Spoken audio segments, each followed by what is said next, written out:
A very good afternoon. I welcome you all to the Faculty Development Program organized by the Society for Nursing Practices and Bioleaks. I would like to express my gratitude and thank each and every one of you for being here with us today at the Day 2 event of the Faculty Development Program. I would like to commence the event by welcoming our organizing chairperson, Dr. Shireen Sara Koshi, Professor, Department of Obstetrics and Gynecological Nursing, KIMS College of Nursing, Trivandrum, Kerala. Organizing Secretary, Dr. Giti George, Professor, Department of Obstetrics and Gynecological Nursing, PRS College of Nursing, Kerala. Joint Secretary, Dr. Bahubali, JG, Associate Professor, Head of the Department, Psychiatric Nursing, Bharati Vidyapeeth, Dean to be University, College of Nursing, Sangli, Maharashtra. I would also like to welcome all our keynote speakers for the day 2 who are going to fulfill our needs of nursing education with various innovative sessions. I would like to welcome Dr. Miriam C.A. Waguru, Chair, Department of Nursing Sciences, University of Nairobi, Kenya, Mr. Eba Abdisa, Chief Academic and Research Director, Institute of Health Sciences, Wolega University, Ethiopia, Dr. S. Vasantakumari, Associate Professor, Department of Pediatric and Neonatal Nursing, Institute of Health Sciences, Wolega University, Ethiopia. Dr. K. Lata, Dean Cum Principal, Narayan Nursing College, Gopal Narayan Singh University, Bihar, India. J. Nesamani Sonja, Assistant Professor, Department of OBG, College of Nursing, Aligarh Muslim University, Aligarh, India. We welcome you all. Secondly, I would like to extend my sincere gratitude and a warm welcome to all the participants who have actively joined this event. Once again, I welcome you all. I would like to give an update regarding an international conference that is coming up. It is the 6th International Conference on Nursing Science and Healthcare. It will be conducted virtually on the 18th and 19th May 2023. The conference will emphasize the theme Nurses Together for Global Health Advancements. This is a great forum for all to present your research papers and review abstracts in front of the nursing experts and academicians, and the best presentations will be certified. You can register and join as a listener or as a presenter. The forum is still open for academic partnership for the nursing colleges and universities, and we welcome our renowned colleges for their academic partnership in this global event. So I would like every participant to use this opportunity. Once again, I welcome each and every one of you to the day 2 of the Faculty Development Program. Now I would like to welcome our first speaker of the event, Dr. Miriam C.A. Waguru, Chair, Department of Nursing Sciences, University of Nairobi, Kenya, to deliver the session on teaching learning theories.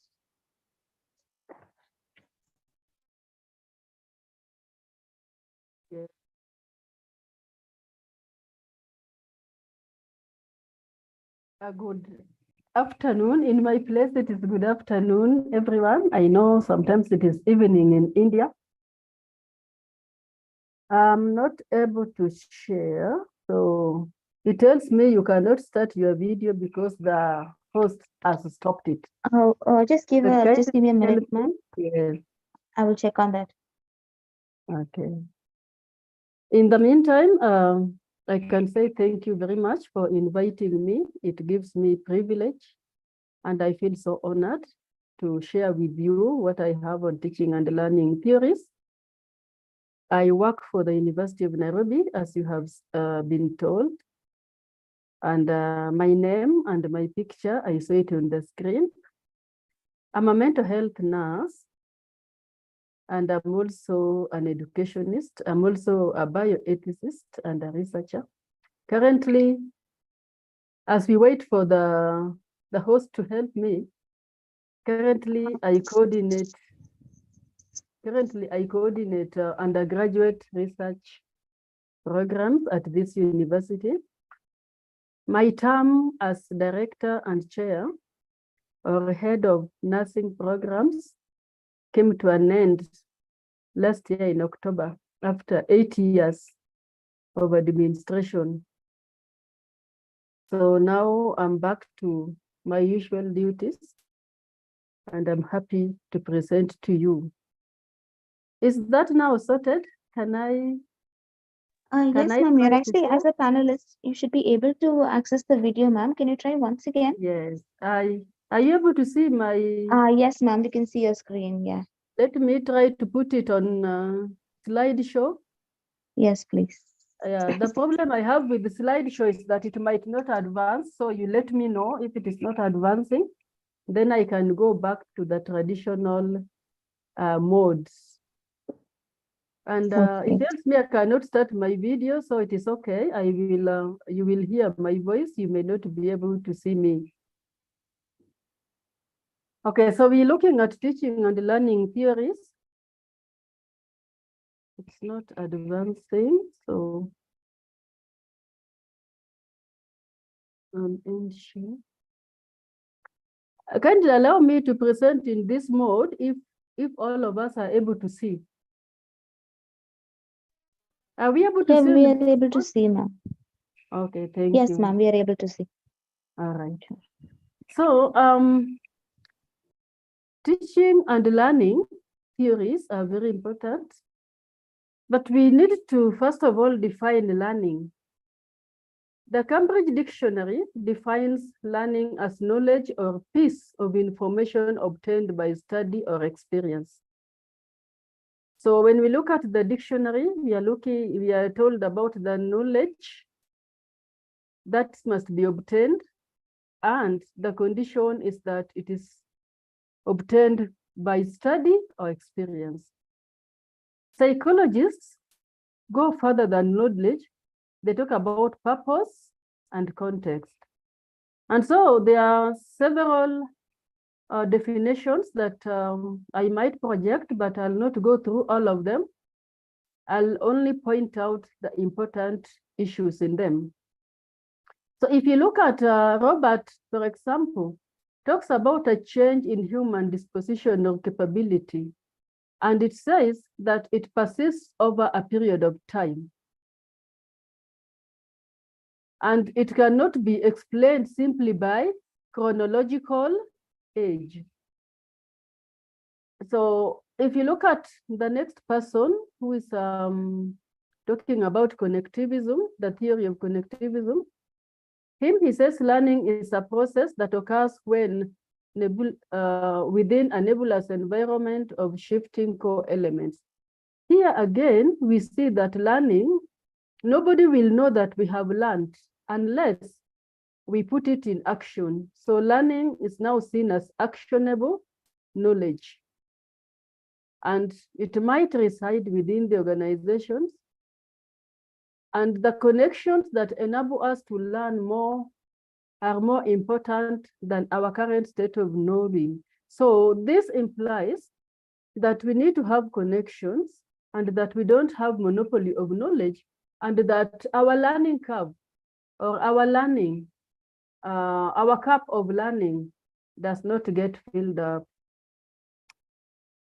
Some people call it a transformative process, but they also say that it builds on what we do. And it has three aspects. One is input, like the PowerPoint that now I'm giving is an input. Then there is the process, whereby I'm processing this information as I read it, and I believe that you're also processing the information as I talk. And then we reflect on the information that we have had. Then it changes our way of thinking, it changes our way of doing things.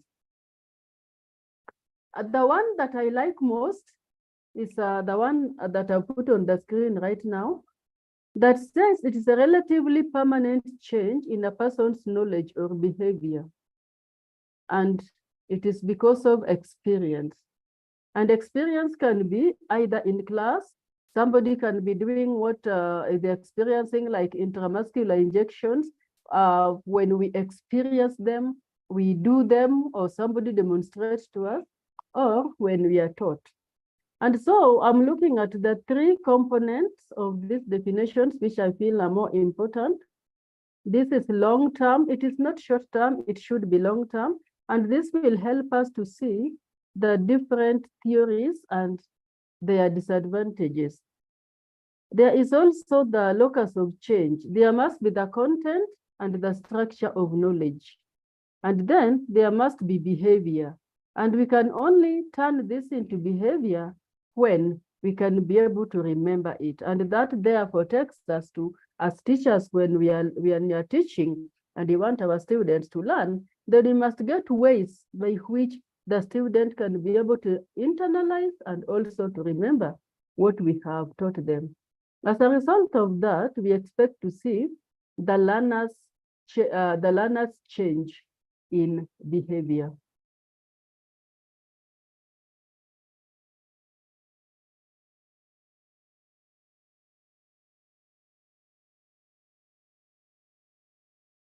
Theory is a set of related propositions. Theory is a set of related propositions which should be able to describe, explain, predict, or control the phenomena. Here, we are concerned about the phenomena of learning. So the theories that we are going to talk about today will describe the learning behavior. They will explain and predict what learning outcomes we expect when we use the theories. So then I will ask the question, why is it important to learn about teaching and learning theories? And I think, in my perspective, this is important because it helps us to answer the question, how do we make learning happen? As teachers, how do we make learning happen in our classes? As nurses, how do we make learning happen in the clinical areas to our patients? We may have patients whom we want to teach how to self-administer insulin, for example, and that requires them to learn.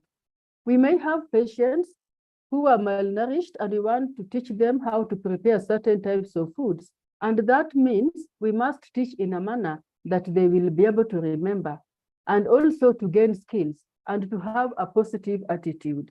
So learning theories are very, very important because they help us to teach our clients or to teach our students. And we ask ourselves, how do we make this happen in a manner that the person gets insight, the person personalizes, and therefore we get an impact. So how educational theories can impact in your education as a teacher or my education as a teacher, it will help us to improve communication between students and teachers. It also helps us determining what students need to learn, and it helps us to determine how to deliver the content that we have, It also helps us to facilitate students to have insight, and even us as teachers also to have insight. And this can be personal or collectively.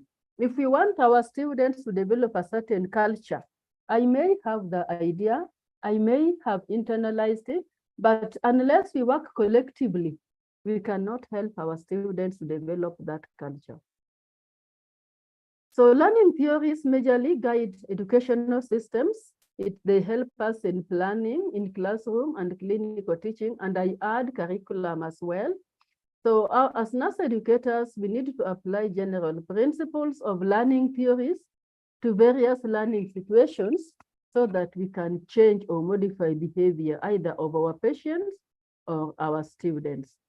So nursing education is in the process of transformation. We know that now we are transforming. Right now, because of COVID-19, we can have online teaching. Like now, I'm able to talk with you when I'm away. And it means, therefore, that we must look at the current teaching practices that can help us to impart knowledge and get students internalize the skills and attitudes. So I'll start by the first. There are several theories. The ones that I look at are basically 3, and there are variants that come from these 3. So you can talk about 6, but I'll look at the 3 most important, the three main ones. But if we have time, I shall go through a summary too, so that we can see the other variants.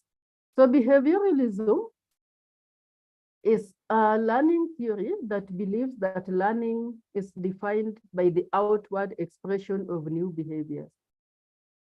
So they rely basically on what is observable and what we can measure. It emphasizes changes in behavior that result from stimulus response associations. So for learning to occur according to behaviorists, there must be a stimulus and a response. So we have two main theories here. We have classical conditioning and operant conditioning. Classical conditioning is talks about reflexes. It's autonomic, and Pavlov and Watson are the main proponents of this. Operant conditioning talks about feedback that gives reinforcement, but the main proponents the first one was Edward Thondike and Skinner, then modified or adopted from Thondike. So I want us to look at the classical conditioning, which is also called unconscious effect. Here we are talking about stimulus that leads to response.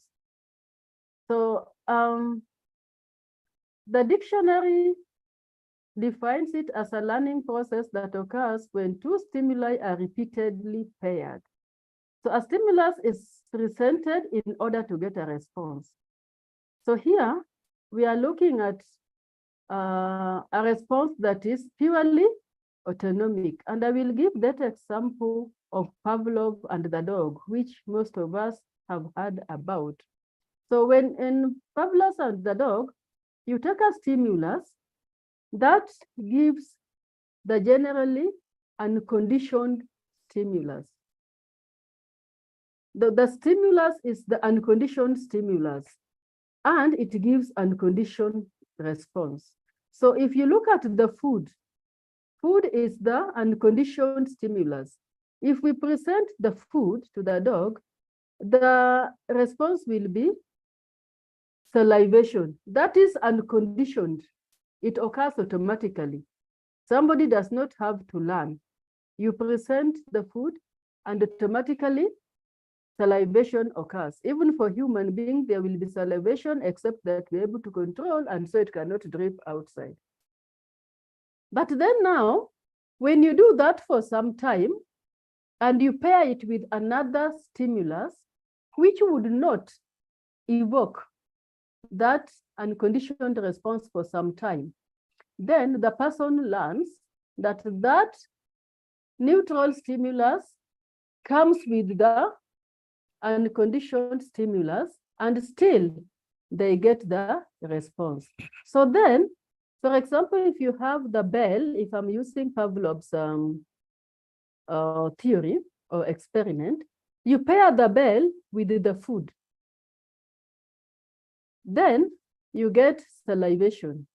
But it comes a time that when you now pair the bell, when you do the bell alone, you still get salivation. And so we talk about the conditioned stimulus can get the conditioned, can give response to a conditioned response. A conditioned response biologically would occur even if there was no conditioned stimulus. But because the conditioned stimulus now was paired with the unconditioned stimulus, then you get the conditioned response. The only issue here is that if you continue ringing this bell for some time without pairing it with the food, then there will be behavioral extinction. The salivation will not occur. Now, how do we use this in the classroom? You can use this in the classroom by conditioning students. We can condition students to certain behaviors that the student sees the teacher and already the fear comes in. Fear is unconditioned. If you give a stimulus that is fear provoking, like if you saw a snake, you would definitely have fear. So we can do that in the class, but it is not very much advocated for. But it has been used. It has been used successfully as nurses who are educating patients who are alcoholics or abuse alcohol or alcohol dependent. There is the aversion therapy that if we give the patient some drug together with alcohol, and we do this for some time, the patient will be vomiting. So the patient learns that if they take alcohol, they automatically vomit. But the problem is that if you now continue giving alcohol without that drug, the anti-abuse, then the patient will go back to taking alcohol because the negative response is not evoked all the time.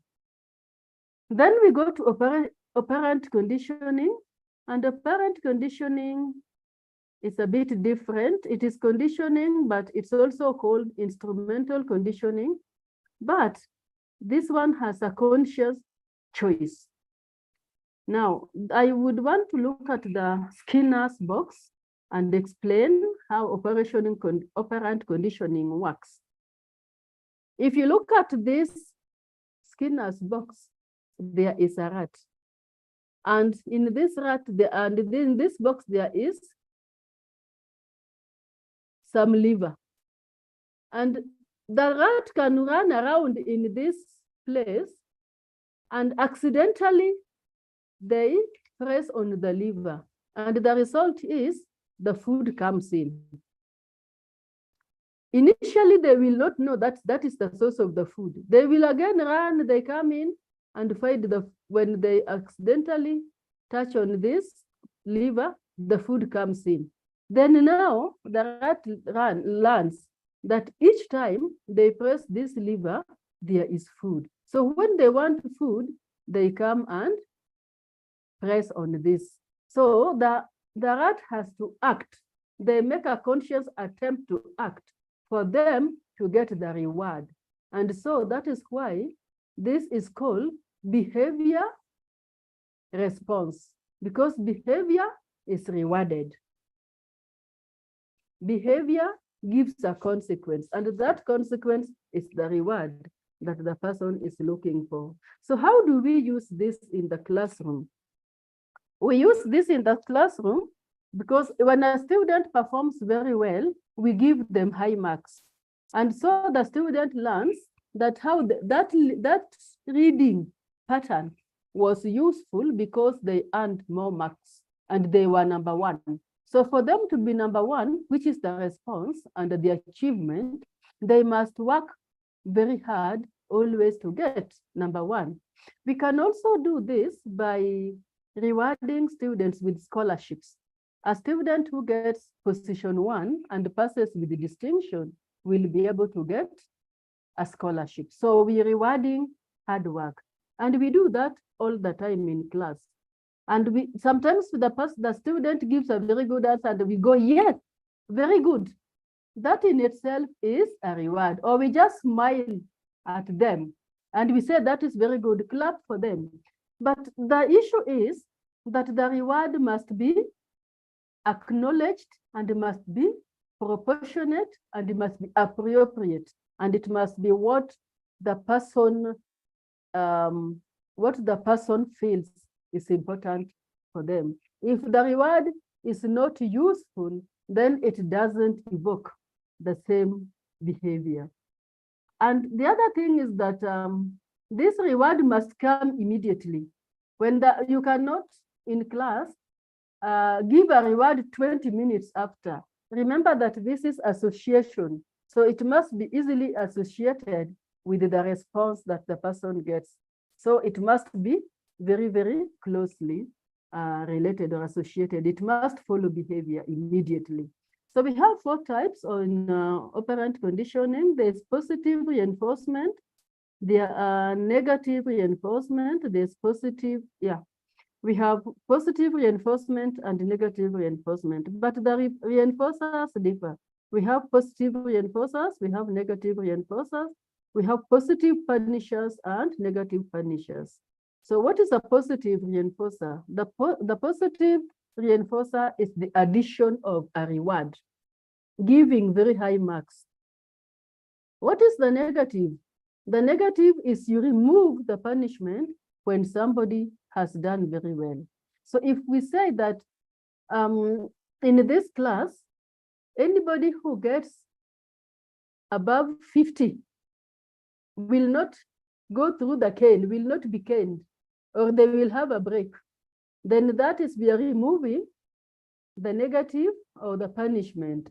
So people will be working very hard to get high marks so that during break they can also go. So the behavior of getting high marks is improved. So positive punishers can be addition of a punishment. It can also be the removal of the reward. So if you don't get 50% and above, then we do not give you the reward. So we have withheld that reward. When you get less or less than 50, then we cane you. That is, we have added a punishment.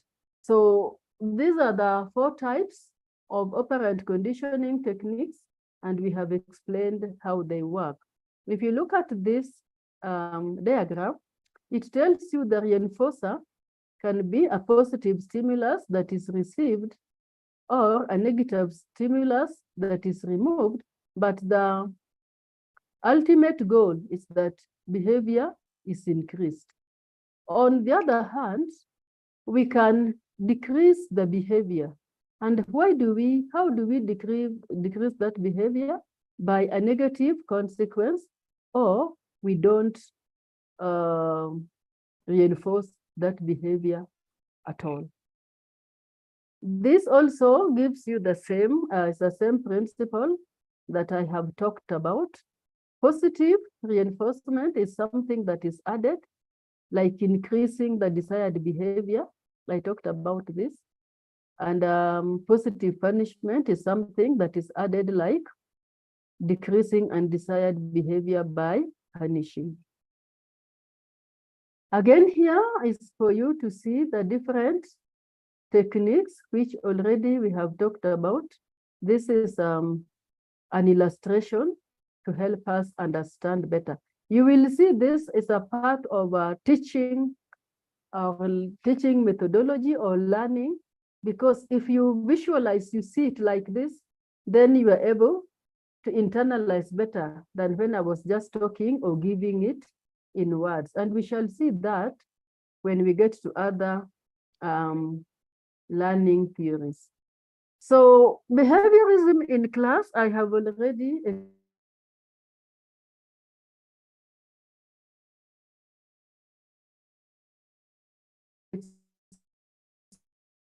explained that it is you can use rewards and punishments, and usually responsibility for the student learning lies squarely on the teacher. The teacher has the control. They have the control in that they either provide the reinforcement or they withhold.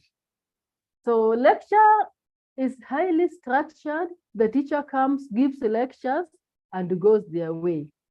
This kind of learning behaviorism theory has been critiqued in many ways. One, it does not account for the process that takes place in the mind that cannot be observed. Remember that we said that in behaviorism, we are looking at outward behavior that can be measured. But you see, as I teach now, I cannot be blind to the fact that there is something that is going on in your mind. You are thinking, you are reflecting. But this behaviorism does not talk about anybody thinking. They just think people are robots. They only do what is seen, associating it with certain stimuli.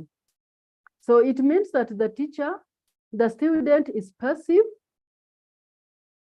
and the teacher is the center, and the knowledge is given is absolute, the student does not have the capacity to learn on their own. The second one that we look at very quickly is cognitivism.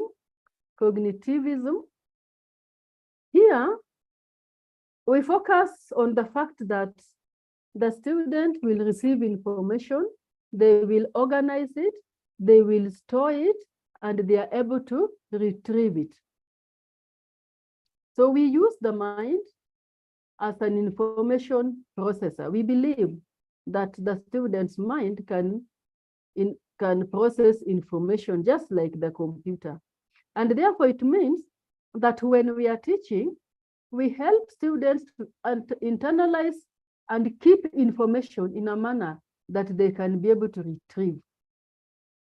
For example, when we are teaching, we give students acronyms, or we ask students to come up with acronyms as a way of storing the acronym that when the student remembers the acronym, they are able to fill in the words. So it looks beyond the observable behavior, and it looks as the learner as having internal mental processes. So we focus on helping students on how to maximize on their mental ability.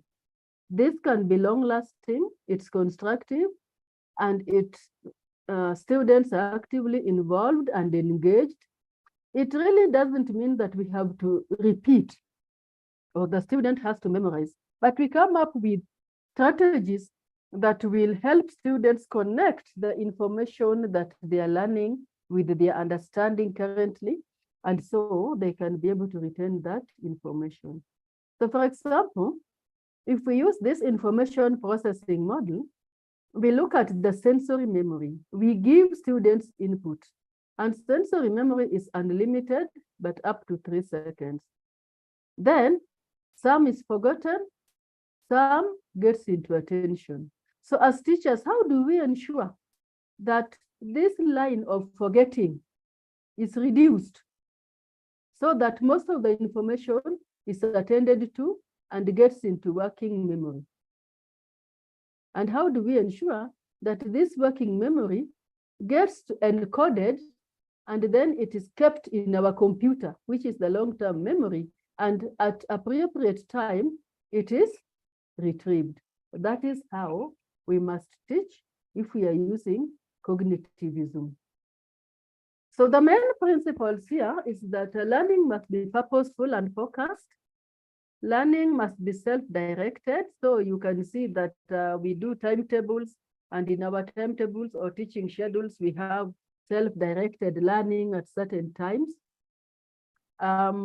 We also have learning that comes from analysis to discovery. We organize information into mental images that help the student to conceptualize the models. Like when we are talking about those of us who do the nursing process, when we are teaching the students concept maps, we help them to have a mental image of the medical condition, and from the medical condition draw the nursing diagnosis and try to put relationships between those nursing diagnoses. The student then gets the mental image that will help them to understand that medical condition and the problems that the patient is likely to have. So it enhances memory, long-term memory. And so when we are developing the curriculum, we ensure that it is well sequenced. So we have vertical and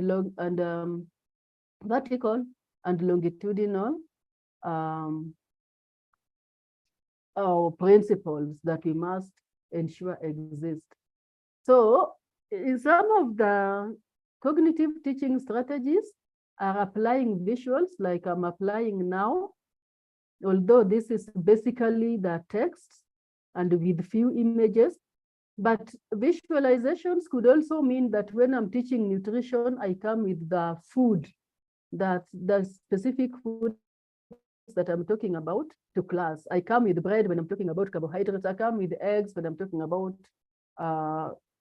high protein diet. I mean, when I'm talking about protein, the class of proteins. So the learner is actively explaining and justifying their thinking. We do this quite a lot if we have a case presentation and we simulating in what is called tabletop exercises. So we have students on the table, we give them a case, we have a simulated patient and they ask that patient questions and the patient responds. And we ask them to, first, they must come up with, when we give them a scenario, we ask them to come up with questions that they will use to interview that patient, then they interview the simulated patient, then they come up with a plan of action. So the student is actually justifying their thinking. Why should they ask that question? And so sometimes we also give the plays. When we give a play, then it gives the student an opportunity to process the information, to be able to be discovered, to be able to discover what they are talking about, to be able to come up with innovative ways. I just want us to compare briefly the difference between behaviorism and cognitivism. And there's also a variant called constructivism. So behaviorism as a way of comparison and summarizing associates stimuli and responses and leads to new behavior. Cognitivism sees the learning as a process that takes place within somebody's cognitive system, and it is related to the known information and within memory and leads to new behavior. And constructivism helps the learner to construct his own vision of the world based on his individual experiences and knowledge. So again, cognitivism helps the person with to connect. Like somebody will have intrinsic motivation, somebody will have learner's active role and social interaction that helps the person. So cognitivism and connectivism, they have an area of interface. Cognitivism thinks about nursing as connecting, building, expanding. Cognitivism, we have said that there are internal mental processes that occur and creates new knowledge. So social learning theory, this is important because it emphasizes the importance of observing and modeling the behavior of others. The basic premise of this are, one, that people can learn by observing others, that people are likely to imitate behavior that they see as successful, especially when those behaviors are rewarded, and people can learn new behaviors through observation and imitation. And even if they don't directly experience the consequences of those behaviors themselves, and sometimes somebody may not know that they have learned until they are alone and they are expected to perform. This we can use in class when the first student in class works very hard and gets a reward. Then somebody is watching and is seeing Mr. XY is studying so hard, they get very good marks and they are rewarded. So if I also study the way they study, then I will be successful in academics the way that person is. Or sometimes we can see a figure like our chief nursing officers or the principal tutors or the directors of schools, and we model the behaviors that they have. And so this is very important for us as teachers because we need to know that the students will not do as we say, they will do as we do. So if I want help students to learn, to come to class or to keep time, then it means as a teacher, I must also be keeping time. I cannot be telling students keep time and yet I don't keep time. I cannot tell students that we must respect patients' dignity And yet I don't respect patients' dignity. So we must learn to help our students to imitate what we do. And this is a very good strategy for teaching attitudes. So the proponents of social learning theory include Bandura, whom we all know very well, and this Vygotsky with social constructivism and the ecological systems theory by Braun Verbrenner. And this is a diagrammatic illustration of social learning theory that we must attend to the thing. We must be able to retain, we reproduce, and we are motivated when we see the person is being awarded. So how do we do this in classroom? I have already explained, but we see that the person observes and copies the behaviors of others, and we are saying ourselves as teachers, the students or the learner should be able to copy our behavior, and they observe the consequences that come from certain behavior, like the person who is being rewarded. I want to mention social constructivism as a sociological theory of knowledge, according to which human development is socially situated and knowledge is constructed through interaction with others. So if we do not interact with others, we cannot be able to learn. And this kind of theory helps us as class, as teachers, to give group work that enhances students' interactions so that they can learn from one another.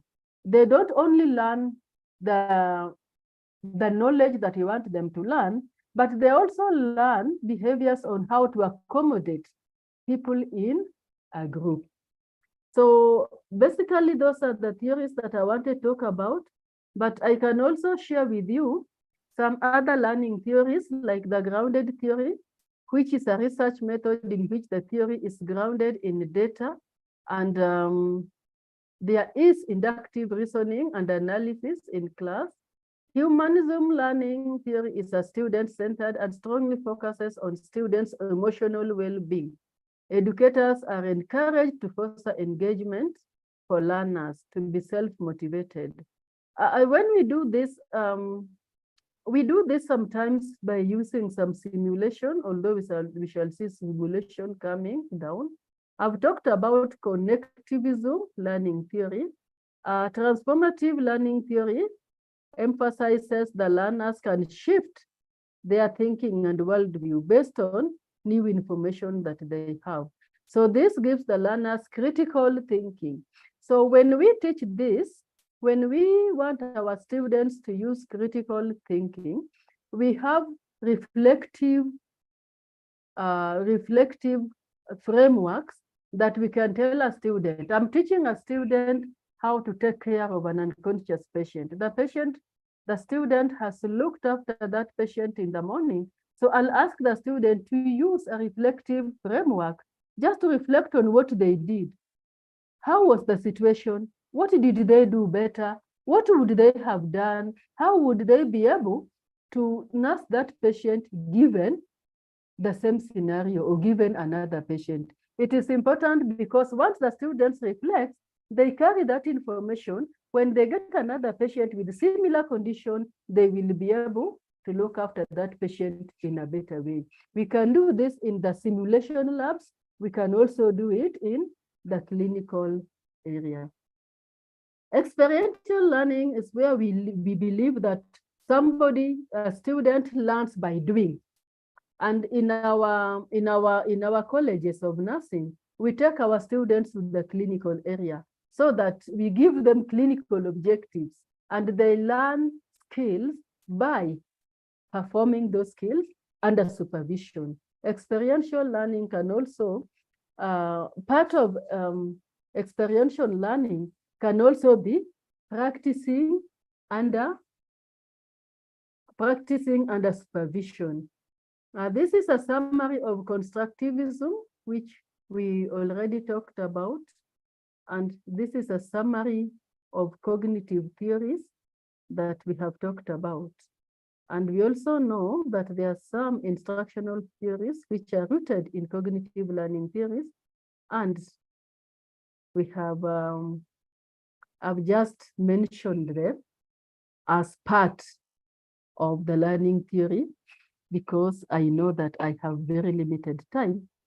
I was to have 20 minutes. I apologize for going beyond the time.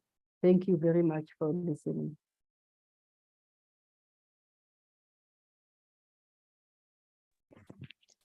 Thank you so much, ma'am. Thank you for taking us through the teaching learning theories. It was really educative. Thank you once again, ma'am. Okay, do we have any questions? Because I'm moving to the wards, I'll not be able to stay with you. And I'm sorry if there's a lot of repetition because I was not with you yesterday, so I may not know what had been discussed. No, ma'am, yesterday we have not taken about theories. It is the first session of the FTP, ma'am. It was really wonderful. Thank you very much. I appreciate. Bye-bye. And enjoy the Thank you, rest ma'am. of the learning. Thank you, ma'am. Take care.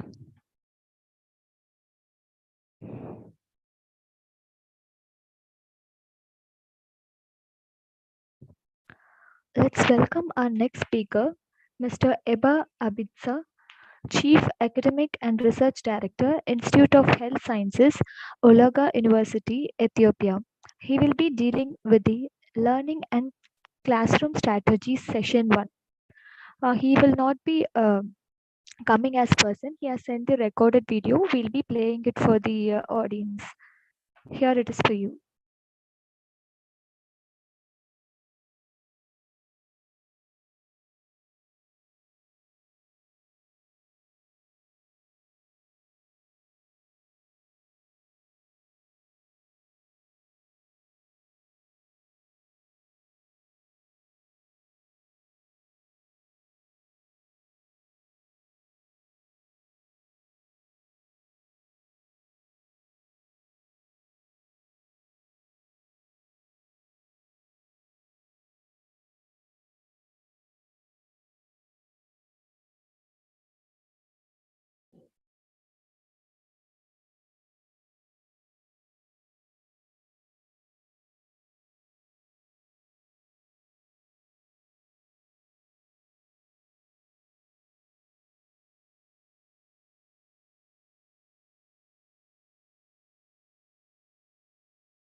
Excuse me. Was the voice audible? No, it's not audible, ma. Yes, ma'am. I'm looking into it. Just a minute.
Sorry for the delay. We are facing some issues.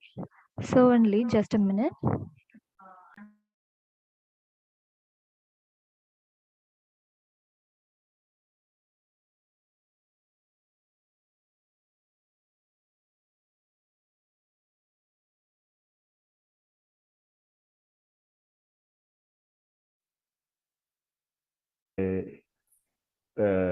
Focus faculty development program on effective teaching strategies in nursing education, which will be taken place by March 60, 70, and 80.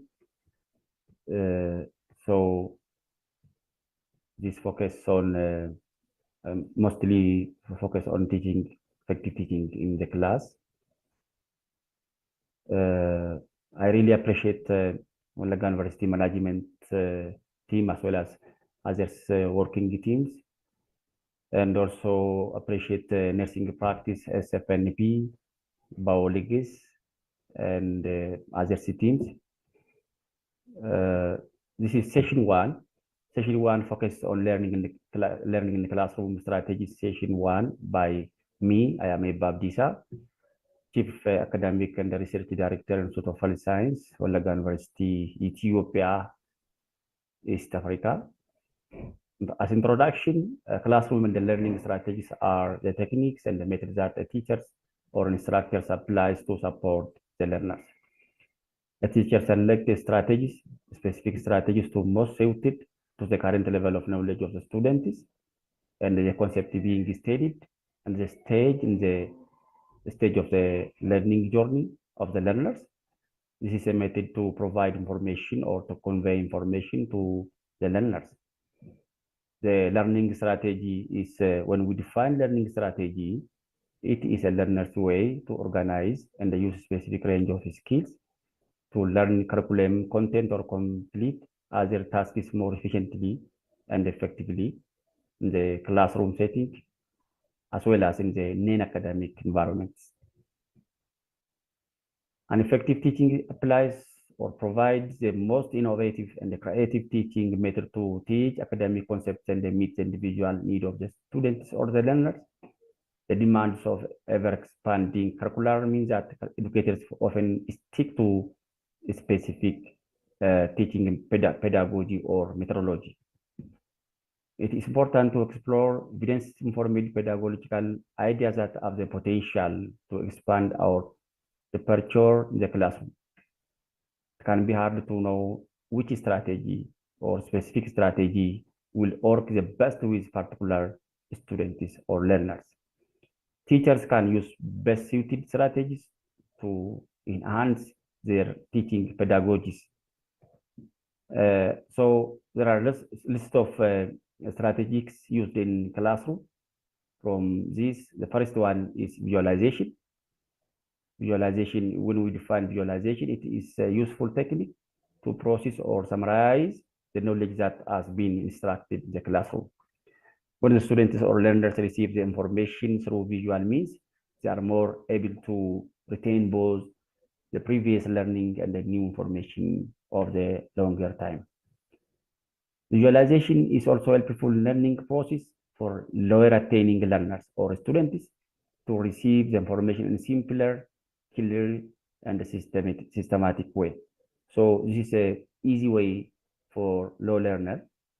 Thus, the effective teaching would use visual tools such as flowcharts, graphic organizers, concept maps, Venn diagrams, and all these are allow the student to grasp information more effectively and also through visual memory.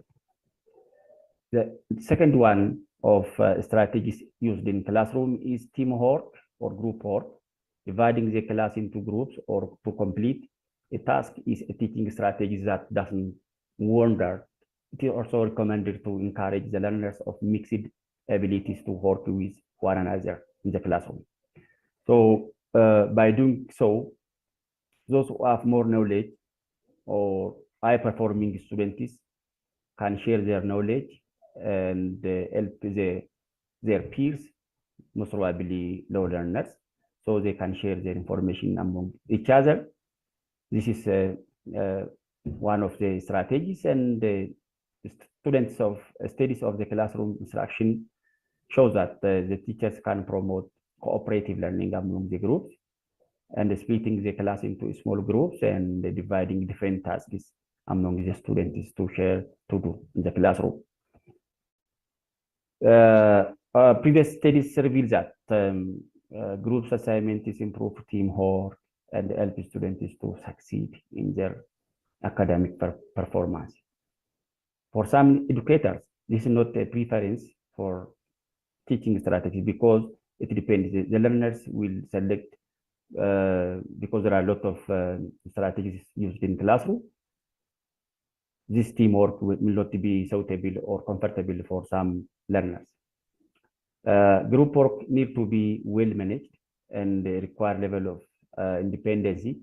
So the facilitator or the instructor or the teacher should facilitate and should manage such type of strategies when they use.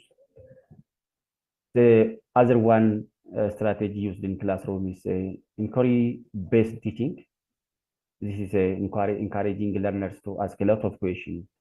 This will be also will be used as effective teaching or effective teaching strategies.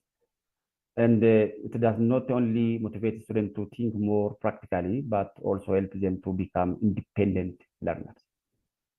This is also one of the strategy. This motivates the students to ask questions and work with one another to solve any problem through asking different bulky of questions. By asking questions and working together to solve the problem, students get to be involved in the learning process. So asking a lot of questions and also reacting to this question, finally the outcome will be achieved. The class can work together to determine the answer and the report. As students do the work to discover the answer on their own, they remember the concept better and more fully. Through this strategy, I mean through inquiry-based teaching strategy, students tend to show more interest in learning processes such as formative assessment. As we know, there is a formative and informative assessment or summative assessment. This will be very important or as a process of formative assessment. It also provides student experience of working with one another as class and also allows the student to revise previous learning or revising the previous session and retaining new knowledge or learning in better way. The other is student-led classroom. This is also one strategy. Studies of classroom instruction reveal that giving more power to the students allows them to become self-aware of their strategies. To facilitate student-led instruction, teachers encourage learners to ask many questions or more questions and provide more frequent feedback. Teachers encourage students to perform their research online and bring their learning outcome to the classroom. The student-led teaching strategy is widely used to build greater confidence in teachers. So this is the way the students or the learners can build the confidence, and it is very essential of type of strategies in the used in classroom. When students get to be a teacher for the day, they learn things that would have been learned otherwise. The students who teamwork or work in groups to teach a new topic, also other students will learn from their classmates. Studies show that this approach allows the student to take more responsibility for their learning and bring long-term advantages such as high level of soft skills. The fourth types of strategy used in classroom is class discussion. This strategy is another way for students to teach each other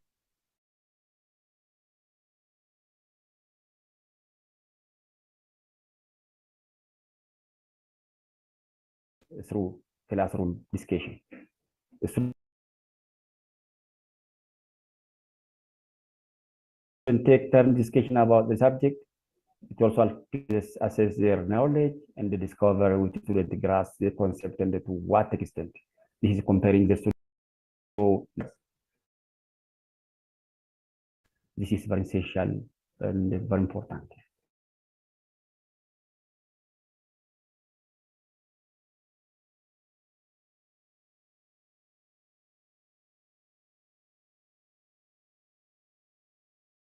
Teaching learning, the productive use of technology tools such as active learning strategies in the educational institution may develop a vibrant learning, help educators prepare and improve their class sessions plans or lesson plans. Using technology in the classroom is a valuable tool that prepares the student to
the inclusiveness and the collaboration between the students and allows educators to compile data on student performance.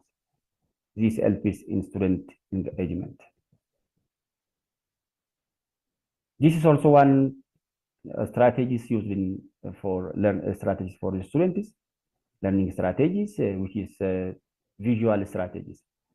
People learn or learners learn and retain the knowledge better when it is presented to them in the pictorial form such as diagram, chart, arrows, symbols, and etc.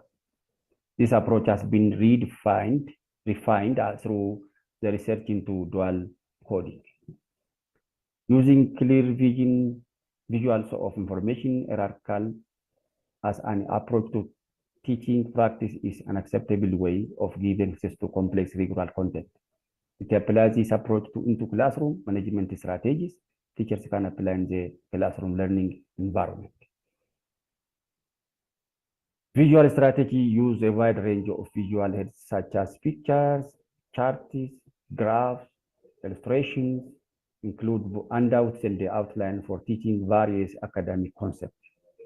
It shows pictures and explain, remove potential distractions, leave some space in handout where students can write notes, show clear screens while using multimedia, use colorful illustrations and presentations. The other learning strategy for the student is auditory strategies, creating a learning experience that involve listening and talking. Successful teachers or instructors need to apply the instructional method in their classroom sessions. Big new topic with a background of what academic concepts are coming soon or coming next. Use activities such as discussion groups or brainstorming, and successful instructors need to apply ask learners to read aloud the question. Have learners sit in the groups where vocal collaboration is possible in the classroom. Conclude by summarizing what was taught for the learners. The other is reading and writing as a form of or method of learning strategies for the students, using more traditional instructional methods such as rewriting their notes, reading textbooks, and note taking are some examples of reading and writing as strategies for the students. They tend to learn better by applying the following in their classroom. They must provide with written information on worksheets and other text-heavy resources. Ask the students to rewrite what they take or their notes using bullet point lists, turning charts and diagram into words. They must be asked to reference with text. Strategies for students, this is also another, which is kinesthetic learning approach. It is embodied cognition, also referred to as tactile learning. It is the most physical of all learning styles, as kinesthetic or tactile learners grasp information best through the instructional strategies that involve the practical strategy of motion, movement, and the touch. So it is mostly tactile type of information. The word kinesthetic learners indicate the student's ability to sense the movement and the body position in the learning environment or learning session or learning classroom.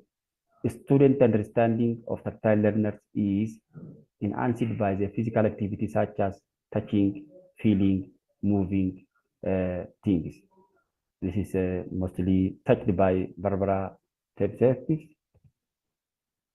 Strategies used to teach kinesthetic learners involve physical involvement in the teaching methods, provide hands-on experience to the learners, use flashcards to teach, engage students in classroom activities that involve physical material, ask students to draw image of information in the formative assessment. So, other innovative strategies, integrating formative assessment strategies in the classroom, advancing critical thinking skills by using graphic organizers to help students organize their thinking. These are other innovative strategies which should be or which should instructors or teachers should apply. So integrating formative assessment in the classroom, advancing critical thinking skills by using graphic organizers to help the students organize their thinking or their opinion, provide playful learning experience that promote divergent thinking, utilize dual coding methods to make curriculum content easier to understand, are other innovative strategies, and also provide insightful student feedback that moves their thinking forward daily or frequently. Providing feedback for the learners is very important, is also as one of innovative strategies in the classroom. Promote critical thinking skills by using orally or dialoguing teaching methods. Oracy or dialogue teaching methods make abstract concepts more concrete by using physical materials for the learners, and develop intervention listening to engaging experience by using different learning tools. Make your assessment strategy more creative by giving summative assessment less priority. Only embrace evidence-informed ideas that have a clear impact. So these are other innovative strategies, and if the learners and the teachers really understand such a type of effective teaching, it is very important for more successful teaching learning activities. Therefore, as a conclusion, students don't always have unique learning styles preference. So I listed a lot of effective teaching strategies in the classroom. there's no unique learning style preference. One individual can select another and the other will select the rest. So it can be challenging to create learning solutions that are universally acceptable for or accessible for the all classes because of the groups difference or the individuals difference or difference in selecting specific strategies. Educational researchers believe that using a mixture of active learning strategies may help to improve the learning outcome of each. So the best recommendation to use effective teaching strategy is to use the mixture, the collection of these all strategies. Because, for example, visualization, auditory, and visual, and also others, if you collectively use these strategies at the same time, so the students you will address all learners. You will address all learners. Thus, the best instructional method for a teacher are a mixture of learning and classroom strategies that will help learners quickly and more retain more information. So I collected this all information from these books and articles and journals and the website. So this is a reference, sample of reference. I really appreciate. Thank you very much.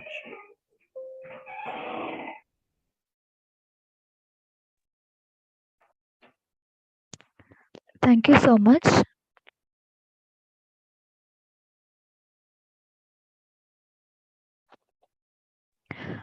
It's time to welcome our next speaker of the day, Dr. S. Vasantakumari, Associate Professor, Department of Pediatric and Neonatal Nursing, Institute of Health Sciences, Olaga University, Ethiopia, to deliver the session on Learning and Classroom Strategies, Session 2.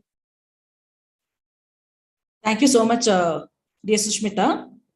Shall I start sharing the screen? Yes, ma'am, you can. Am I audible? Am I audible? Yes, ma'am, you are audible. Thank you, dear. I'm sorry because we are from Ethiopia. I think there is a lot of network issues here. So that's what I'm just telling in prior. Like if there is any disturbances, kindly stop me and you can, I'll be able to do it. Sure, ma'am. Sure, ma'am. Thank you. We are on it, ma'am. Yes.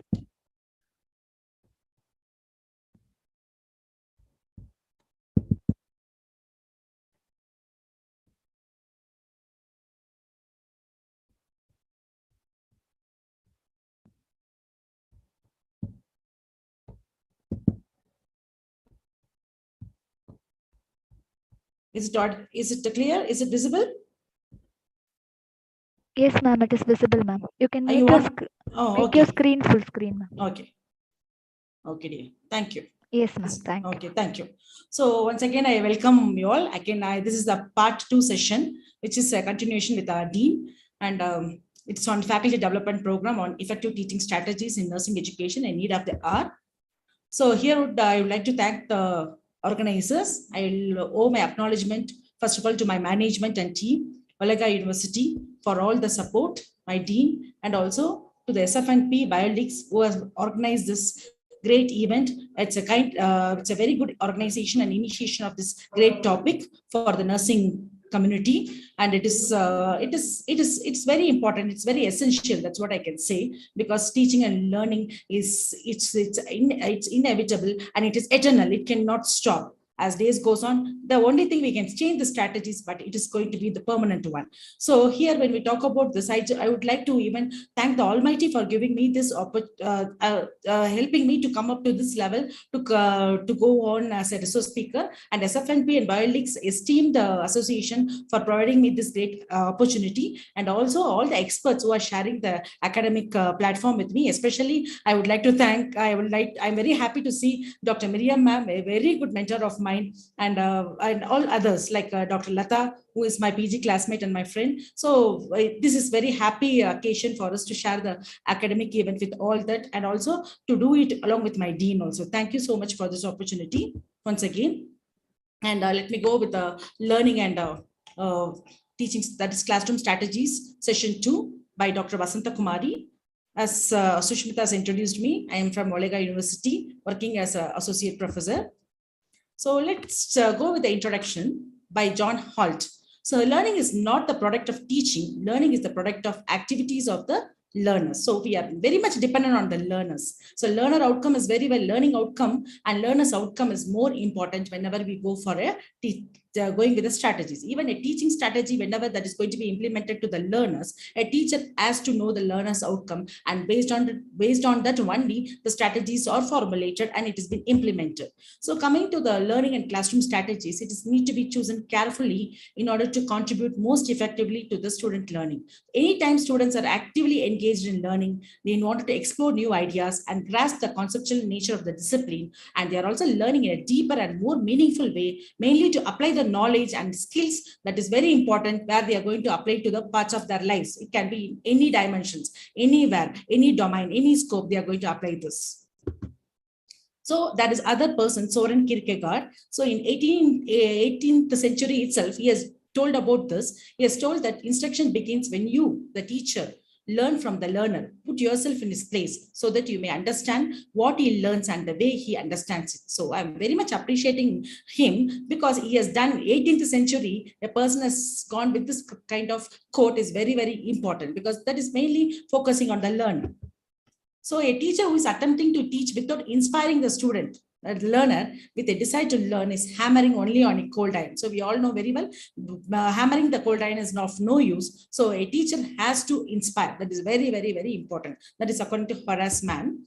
So here, I think we all see the focus on learning. So we can see why we are talking about the learning, why we are talking about the strategy. When the teacher is going to be the same, teacher is going to be the same person who is going to give the same content to all the learners. And why we are worried? Because the learners are having a lot of individual differences, because that is very important, because they have the goals are going to be the same, the content is same, everything is same. But only thing, we have to be very careful. We have to use a proper pedagogy, because the children, the learners, are not having the same kind of personality. They don't have the same kind of understanding. Everything varies. So that is why. So we can see that here itself, we can see how the people are able to go on with this kind of verbal activity. It is a kind of activity which they are going to pursue. So we can see the tortoise, we can see the rabbit, we can see the deer, we can see the cheetah. So it differs. So similarly, also the students also will vary in their learning aspects. So when we talk about the learning strategy, what is very important for a teacher? She needs to help the students to understand why the strategy is going to be useful, and very important is she has to describe explicitly how this strategy is going to be used for the students. So we all know very well, whenever we do a learning by doing, learning by discussing, learning by analyzing, the three things are very, very important. So that is what we do nowadays. So we all know everywhere across our country, simulation labs are set. I think Indian Nursing Council and our own the state nursing councils are doing a very good job in helping in the simulation, and to learn the real tech, like the realistic skills are being learned by the children in the simulation labs. That is very important. Similarly, also we can see the group discussions. So where even now, what we are having, the FDP, we are going to have, we are just presenting, and this discussion is also, it's going to help the children to think, and also it's help them to go for a brainstorming event also. Similarly, analyzing the same thing. So the projects, whatever they see, they will be able to analyze with it. The concepts they will take into that and they can analyze. So whenever we are going with this kind of pyramid, we have to mainly focus like reading. So reading is 10%. What we listen is 20%. What we are going to watch is 30%. And 50% is going to be watched and listened. And same thing, 70% what we are saying, and what we do and what we say is going to compromise. It is going to occupy the 90%. The practicing is very, very important. That's what we do in nursing also. So when we talk about this, we can see everything. We can see the lecturing, reading, audiovisual aids, what we use, demonstrations, and discussion groups, what we use, and practice by doing is having a lot of impact. That's why we are integrating the theory into practice and teaching others. That is more important, because when I was doing my baccalaureate degree itself, I have had this impact, because whenever I teach my friends, I learn better. My comprehension will be better than myself reading alone. So that is very important.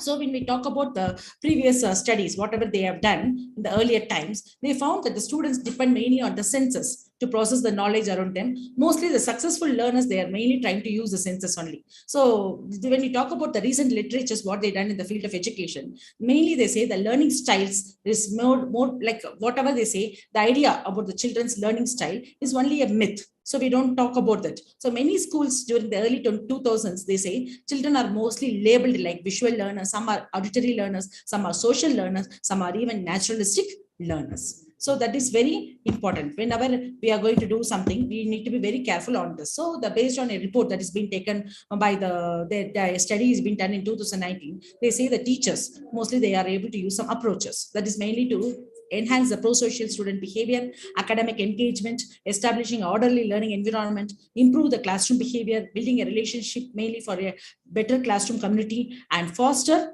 a positive classroom environment. That is very, very important to go for a collective goal. That's what we require. We need the goal as to be accomplished. So whenever you talk about the benefits, what is going to happen in nursing education, mostly the physical practicing, experiencing, and learning through active engagement is very important, because that is going to help the roots of that material grab hold. So it is going to give a strengthening of the roots, and that is going to completely, it is going to be hammered into our head. Educators are very important because they are able to teach a variety of learners. Mostly they should know who are the visual learners, they should know auditory learners, they should know who are the tactile, that kinesthetic learners, and also they should also know who are the learners who are going to be remain seated only in the seat and they learn from there. So we know sometimes we can nowadays we can see the younger generation, they're sitting in front of the television, they're watching something from the television, and at the same time they're learning. But we cannot say them they don't learn, they're learning. But only thing, when we see them, we feel they are watching and they are getting distracted. But without any distraction, some children can do that. So it depends on the individual differences are there, how they are going to learn. Some people will walk, they'll be completely walking and learning. Only by walking they can grasp things. So it depends on the learners. So what are the strategies that can be used in nursing? That's what is the main focus of this topic. So first of all, we have to go with the pre-class assignment. So whenever you're going to give, the teacher has to give a concept before coming to the class. She has to give the research key terms or any key terms and assessments or regarding the patients or regarding the medications or drug classes or some kind of exemplars can be given. So these are the concepts that could be given to the students before they come to the class. And students will be completely prepared. And this is very important for the students because they'll be very involved, very much engaged in the class discussion, and they'll be showing more interest. And similarly, unfolding the case studies. Whenever you're going to do, the case study should be given, and that like it can include visual cues. We can go with the lab tables, we can give the patient codes, and also make the students to discuss. So this is very important. The students can come with a discussion. So this will improve their communication skill, creative thinking skills, and problem solving skills. And in-class practice question, it's very, very important. Whenever you go into in-class practice questions throughout the curriculum, it's a very amazing experience, because recently also all over Ethiopia, we have been asked to construct the questions mainly for the licensure examination and exit examination. Usually we do that, but this time they told it should be in a different pattern. So they paid us also. So they made us to do it properly. So when we are going to do that, we had they gave us three options how we have to do. So we did it based on the in-class practice questions. When I entered into that, though a lot of experience and always studying the same content and same subject, still when we enter, it is giving us a lot of experience and we are learning many things. Continuously we can learn many things and get updated ourselves. So that is very important. So we have to encourage the students to go with the debate.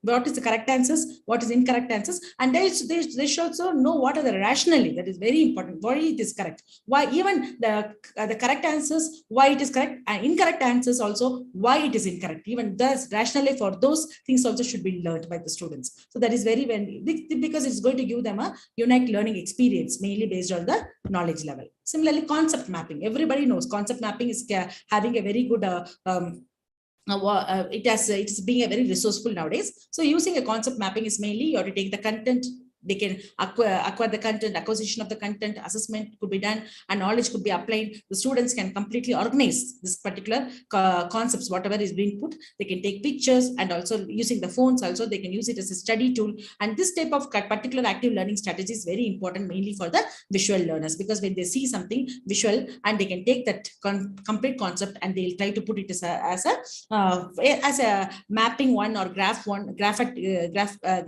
representation, or it can be a diagrammatic representation or it can be a framework also. So using the arrows, using the diagrams, it can be done. Even when we talked about the Venn diagrams, because we have the circles, with the circles we can completely find out how it is going to have a similarities and dissimilarities. So coming to a role play, so we all know very well role play is very important because the students can act, they can take a roles like patients, nurses, family members, technicians, and other medical professionals, and they can make a sketch, and this will help them to go with a deeper learning. And also nursing simulation activities. That's what I told, breaking the students into group, and they'll have a lot of hands-on experiences. The interventions, they'll be able to get a lot of good skills. So example, the code blue scenario, what is being available nowadays, that could be taken. And also this is very important mainly for them to go with the critical thinking skills, and they can also learn very quickly and efficiently, because this will help them to completely take the skills in their hands, and they'll be able to render a proper quality care.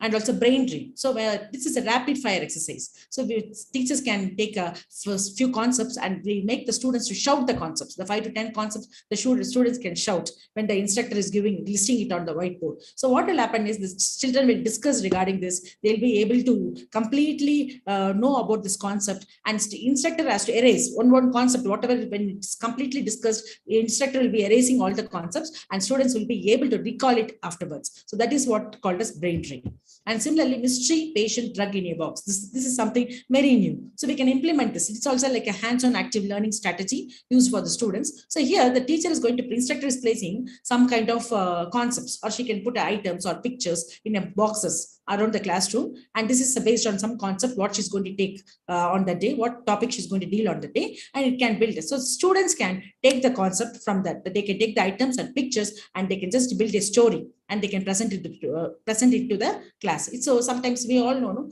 like people are playing the puzzle games, Sudoku. So like that, we have something like that, we can do that. So the classroom, like it is mainly a brainstorming session could be made, where the children can take a hypothetical patient and they can try to talk about them. They can try to completely describe about them. So this is very important, appreciable one, because the children will get a lot of experience and they'll be able to create stories and concepts, and that is going to be a logical one.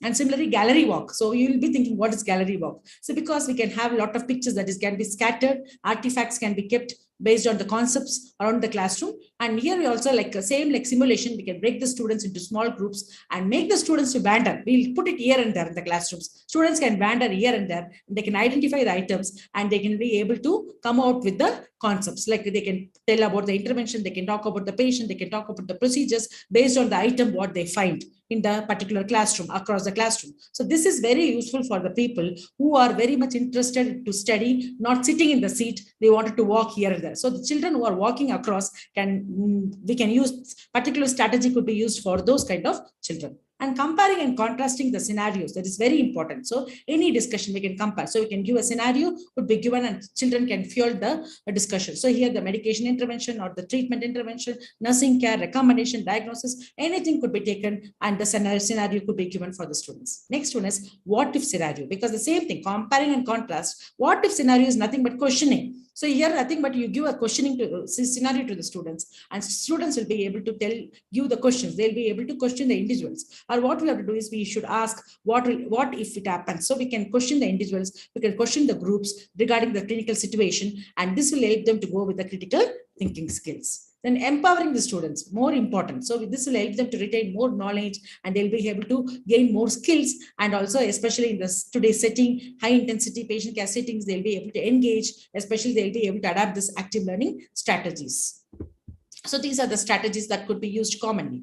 Classroom strategies, that is mainly based on varied studies. I have taken this. So model ideal behavior. Modeling is very important. Yes, instructor has to go for a modeling behavior that children will be able to completely see the behavior of the instructor. So they'll be able to completely see what they do, and they say that role modeling is very, very important. Similarly, help the students to establish guidelines. You give something, make the students to establish the guidelines. So this will help the students to abide by that. They will not go out of that, as they are establishing them by themselves. Similarly, document the rules. Whatever rules are there, make them to document, and avoid punishment. That is very important. Instead of going for the punishment, we can try to go for reinforcement and no punishments, and encourage initiation. So anybody who can initiate, we can encourage them. This motivation is very important. That will help them to come completely. They'll be trying to come in, involve themselves, engage themselves, and offering praise. So avoiding punishment and giving them praise, that is very important. And using non-verbal communication. Children learn more with the non-verbal communication nowadays. So a lot of non-verbal communications, like we can go with some kind of describe diagrams, representations. Already we talked about the verbal, we talked about auditory, kinesthetic, that's tactile. So those kind of things could be used. And holding parties, that is very important. So they'll have a get together and they'll also can share their ideas. And award, we can go with the tangible rewards, some kind of rewards. For example, we can use some tickets, and these tickets we can say when you are collecting the tickets totally, they can come and get the gift. So this is very useful for them. And also building excitement for the content and lesson plans, and also giving a positive letters and phone calls. This is mainly for the caretakers or the parents. If you're going to send, when a child is doing something good, if you send an appreciation letter and the parents are going to come back and they are going to get this particular news, they'll be very happy. Similarly, they'll also ask the students also. The students also will be very, very happy that the parents will be encouraging them. This is very important. Also, different types of free study time should be given for the students so that they can utilize it in a proper manner. Also, write a group contract. That's very important. An agreement is very important. For example, before doing any project, if you put an agreement, they will be able to complete. So they'll take an interest. Similarly, a contract is very, very important. Similarly, we have to go with the open-ended projects. Also, when you go with the informal assessments or even the formative assessments, two scoring is very important. Two scoring means, what is two scoring? Not simply telling failing and passing. Instead of telling failing and passing, you can say whether they have attained it or whether they have not attained it. So what we can say is whether they accomplished or not accomplished. So this kind of scoring is very, very important rather than going with a negative scoring. And also using technology. Already, I think our my previous speaker, our research director, the dean, has spoken about the technology. So technology should be incorporated, and especially based on the students' knowledge, level of skill and knowledge. And interviewing the students, that will help us to understand the students. And also addressing inappropriate or sometimes off-task behavior. So whatever off-task behavior is that we have to address immediately. And graphic organizers, that is very important. We talked about the Venn diagram, we talked about the web, whatever they can use using the web, they can create a diagram. So this is graphic organizers can be utilized. And peer teaching. So children likes more of friends. So the peer teaching they'll accept the peers advice. They'll accept whatever peers feedback. So we can go with it. And gamify personal learning plans. So gamification has become very important. So it's nothing but nowadays you can see children likes to go with the games. So we can also go with some kind of gamifying technique or gamification, which will help them to completely memorize, that they can be able to memorize all whatever is being taught properly if the gamification is used. Because that is why whenever the children were started in the preschool period, we have just started them with mostly we started with the rhymes. We started with the play method. Play method was used for the children. Play learning was taught. So that is helped to completely hammer the thoughts or concepts into their mind, and they will not forget. So this will help them to memorize also.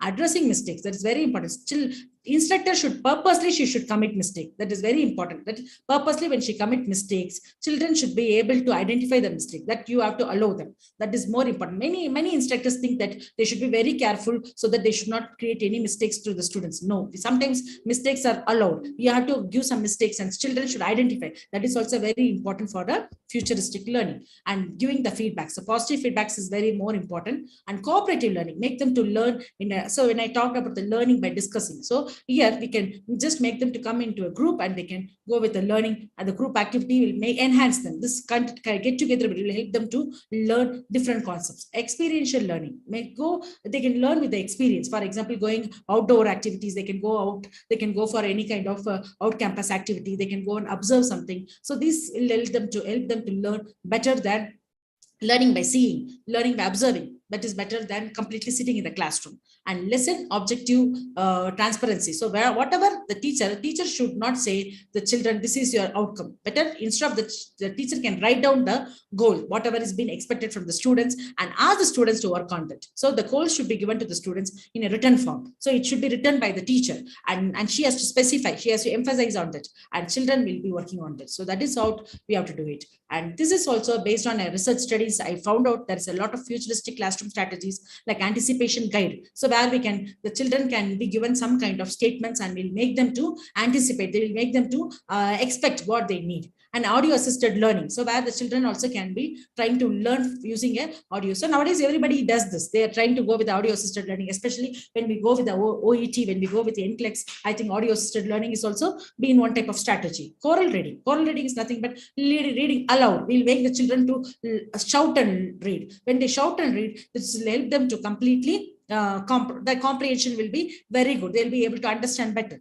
And concept sort, they can take the concepts, they can sort out the concepts, they can see what is important concepts. That is very important. Descriptive writing, where they can be able, we'll allow them to write more and more so that they can bring out their ideas. Dictation, when a teacher is dictating, the children will be able to understand the vocabulary, phonetics, and also they'll be able to know they can know how it has to be spelled, what type of monotony should be avoided, where there should be rise, and all that is very, very important. Similarly, directed reading, thinking activities. So we can allow them to read and think. So that is important. Exit slips. Whenever the children are coming out of the class, when the class is over, we can give them exit slips. So they can also, this will help them to reflect. We can give some question in the exit slips. So they'll be able to reflect. And framed paragraphs. So the paragraphs, whatever is being given, children will be able to frame it. And inference, they'll bring out some conclusion, summarization. Jigsaw is nothing like a puzzle. So where we can try to, so we can see here, there is a puzzle that can be given, and we can give different concepts and make the children to organize and put it together and bring out if they can bring a statement, or they can bring it properly, they can organize a particular concept. And there is a list group label, that is like a semantic one. So here actually what they say is, whenever they are going for a list group label, they use a previous knowledge and they are trying to completely come out with a present knowledge. And LRD, so here also listening, reading and discussing. So they have to listen, they have to read, and then they can discuss. And then pad reading is nothing but where they can have a friend, peer, and they have maybe one person who is very much more like that person should be expert, and another person who don't have that much of experience on that. They can pair with each other, and that will help them to learn from each other. And paragraph hamburger. So that is nothing but whenever hamburger is given, we have hamburger is having the bun, it has a inside stuffing. So similarly, we can go with the paragraph, can have a top title, we can have the main content, they can go for a summary. So like that like a hamburger, we can divide the particular paragraph. And paragraph shrinking, for example, a big book is there, how the child can completely shrink into a small paragraph and bring out all the ideas into that. That is paragraph shrinking. Then also we can go with the other one is framed paragraphs. The same thing what I told earlier. And inference, bringing a summarization. Persuasive writing, where we can persuade them, we can make them to write, we can use the concept and make them to write on that. Question to author, that is very, very important. Nobody does that. So question to author is, children will be questioning the teachers, instructors, but when the child is given a textbook, make the child to read the complete textbook and ask the child to address the author any questions whatever they have. That is very, very important. So this is also a type of reflection and brainstorming event that could be made the children to come out. So the questions could be made to the author, so that will make them to completely come out with a lot of ideations. And also there is a question answer relationship. So we should know what is the relationship between this question and answer. Sometimes that may be illogical, so that should be avoided. And also there is another one called as draft. In draft, mainly what we say is, what is the role, who is the audience, what is the format, and what is the topic. That's what we have to bring. And reader theater, so we can have a theater. So we are always using a theater, and that theater is mainly operation theater, where we do operation. Similarly, reader theater, the theater can be there. We all know library is already there, but in library we are always maintaining a silence. But in reader theater, they can have a picturization, they can have a audio visuals always there, the video could be played, everybody can discuss. So that kind of theater could be made, and reading guide could be given. So there are even reciprocal teaching. A person can, when they're teaching, they can also get a reflection back. Revision, when you revise again and again, it's like a reinforcement. Again, semantic gradients. In the semantic gradients, you are able to completely have different concepts, different words, and we are trying to put it together in a proper form. Similarly, shared reading. So like a paired reading, we can go with the shared reading. So that also can be done with the peer assistance. And summarizing. So we told already inference, bringing an inference and summarizing is very important. Think aloud. So when I told about the choral reading, it is nothing but shouting and reading. We are reading by shouting. See, but in thinking aloud is whatever you think, you are trying to think aloud. So that will help everybody to know what you're thinking, and that will also help in to bring a lot of ideas and bring a proper concept. think, pair, share. So whatever you think, you can pair, you can take the help of the peers and you can have a peer strategy and then you can share with everybody. So this is very important. And also timed repeated reading. So you can use some kind of timings and we can make them to reinforce. They can learn. So this will help them to memorize. And visual imagery. Already, I think the previous speaker talked about the visualization. Similarly, visual imagery and writing conferences. Whenever they have a conferences, they can go with the writing conferences that will help them to go completely. They can be able to see conferences are mainly for presentations. We are just presenting. So in this, but the conferences also can go for a writing one, which will help them to completely know how to write, how to bring out their ideas in the writing form. Also, there are other possible techniques like direct instruction, independent study, and also we have some kind of interactive instruction, indirect instruction, and experiential learning. Already when I told about that. So when we talked about these kind of instructions, whatever we do, direct instruction is mainly, we know, problem solving, case studies, reading, inquiry, reflective discussion, writing, concept formation, concept mapping, and tutorials can come under this. Coming to independent study, it is essays, computer aided instructions, journals, learning logs, reports, learning contracts, homeworks, research projects, assigned questions, learning centers, independent project or coursework, and self-assessment. Similarly, interactive instruction, debates, role play, panels, brainstorming events, peer partner learning. Already we talked more about the partner reading and shared reading. So peer assessment, discussion, lab groups, labs, think, pair, share, cooperative learning, jigsaw, problem solving, tutorials, interviewing, conferencing, team-based learning, seminars, all comes. Today what we are doing is also a interactive instruction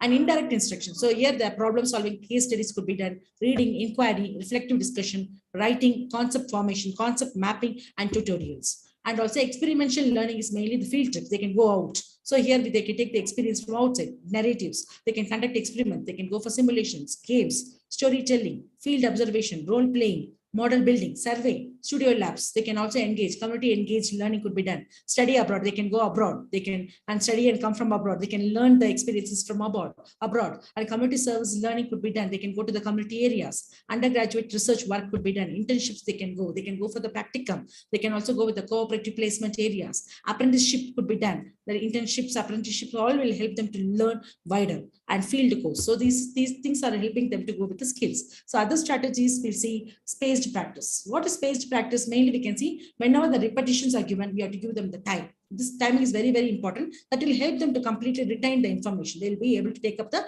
intervention, like for example, information. For example, if you have a very big topic, just break that and just give them some kind of breaks could be done. And also we are just try to give them the repetitions. So spaced practice will them to completely slowly learn each concept and they can learn it properly and that can be completely combined together. Similarly, interleaving. In this interleaving, mostly what happens if you are going to have a different ideas or problem or you are going to have a different types of tackling a sequence, what we do, we are trying to go with the multiple versions of the problem. For example, we are going to go with it. So mostly what we do is we go, this is called as a blocking. So a spaced practice is like a massing one. We are taking a big one and we are trying to go with the practice. We are trying to practice it. Whereas interleaving is we are trying to block it. So here we are trying to go with the method or we are trying to go with the attempt where we are going to go, we are going to face the particular problem with using a multiple direction, multiple versions. And elaborative interrogations, mainly you are trying to connect, give a lot of information. So pre-existing knowledge, describing things in many detailed way, we try to elaborate it very much. Elaboration is, we all know very well. We'll go with a complete explanation. Similarly, concrete examples is mainly we are going to, instead of abstract, better to go with the concrete. So this is the ideas and concepts the children will be able to understand better than if you are going to go with the abstract one, the children cannot. That is why we are making them to do it in the lab. We are making them to do it as a project. So this will help them to understand better than the abstract one. Dual coding. Dual coding is nothing but according to Pavia 2007, they say both verbal and pictorial representation can be brought together. This will enhance the memory and learning experience in the children. And retrieval practice. Retrieval practices, it's like a higher order practice. We have to go with the meaningful learning where we are transforming the information to a new context, new situation, and we are making them to practice it. So we are able to take the information to a new situation and we are applying this particular knowledge in a new situation. And these are the non-linguistic representations that is can be practiced. So I think this is the lab. Mostly we can see this is a kind of graphic organizers, and the circles are called as the Venn diagrams. So the graphic organizers, already it's been told, Venn diagrams, maps, graphic organizers, geos, that is the graphs, diagrams could be done. Physical models, we can take a sculpture models, dioramas or foldables could be taken. Mental pictures, similes and metaphors are analogies. So analogies, most of the children take the concepts based on the analogies and imagery. So imagery, if you imagine something and you can bring a lot of creativity could be brought. And similarly, pictures, cartoons, video, photographs or pictographs could be taken. Kinesthetic activities, role play or demonstrations or dance steps. Even nowadays, everybody's bothered. They have a lot of steps and a lot of dance. So even I think we can see nowadays in the whatever we learn, we know we are more than learning from the books. We are learning many things from the YouTube. We can see people are having a lot of YouTube channels and they give a lot of things. They're teaching the cuisine, they're teaching the cooking, could be different variety of foods are taught. They're teaching some people, some doctors are also teaching everything. They're teaching how to maintain the skin, how to have a exercise, how to maintain your posture. So many things we are learning from the YouTube channels. So these are the kind of activities which we can learn even from the from other sources could be taken. So these kind of strategies also could be taken into that. So this is what we have to use, what type of strategies that could be utilized in our nursing field. So this is very much helpful for them, because mostly this kind of learning strategies will be very helpful for the learners to engage completely into the learning activity, and they can be completely engaging, and we can bring a successful learners in the future. So coming to the conclusion, there is a growing body of research that is highlighting the benefits of active learning strategies. Teachers who are facilitating the active learning among learners, first of all, they are themselves are the active learner himself or herself. So that's what we say. Teachers, all the teachers, no teachers are born from the, when they're born in the earth, they are just not jumping as a teacher. They are also having the formal, they were students once upon a time. So they also know what is active learning, how to engage, and they're taking all the concepts from the teachers and they're transforming to the future students. So that's what is very, very important. So teacher, they should mentor the generations of students who are going to become in future teachers themselves, which is very, I think it's a proud event. Even I feel so proud to say I'm a teacher. I'm a nursing teacher. So I'm able to teach my nursing students. I'm able to teach them in the clinical area, in the classroom setting, and I'm able to give something. I'm able to update myself with my health. I mean, my pediatric, my subject knowledge or the knowledge in our own health field. And coming to this, we can also make them innovators. So they are going to lot of nowadays everywhere there's incubation cell. So the incubation hub is there. So people are going with a lot of innovations, patents. They prepare a lot of patents, a lot of research projects are coming out. They're going for the funded projects. Entrepreneurs, many are becoming an industrialist. Health entrepreneurs are becoming very common. Nursing entrepreneurs are also available, and leaders. So all leaders, our teachers, nowadays our teachers, we have seen a lot of teachers are becoming very good leaders, and they are leading us in a very important way, where they are directing us and they are helping us to go in a proper direction. And we are also we are also the leaders, and also the students, audiences who are listening to this. Tomorrow you are going to be the teachers and you are going to become a leaders, and also administrators. They are going to be in a varied field where they can administer, they can be able to take a managerial position, and they are able to lead once again. So this is what is my conclusion regarding this topic.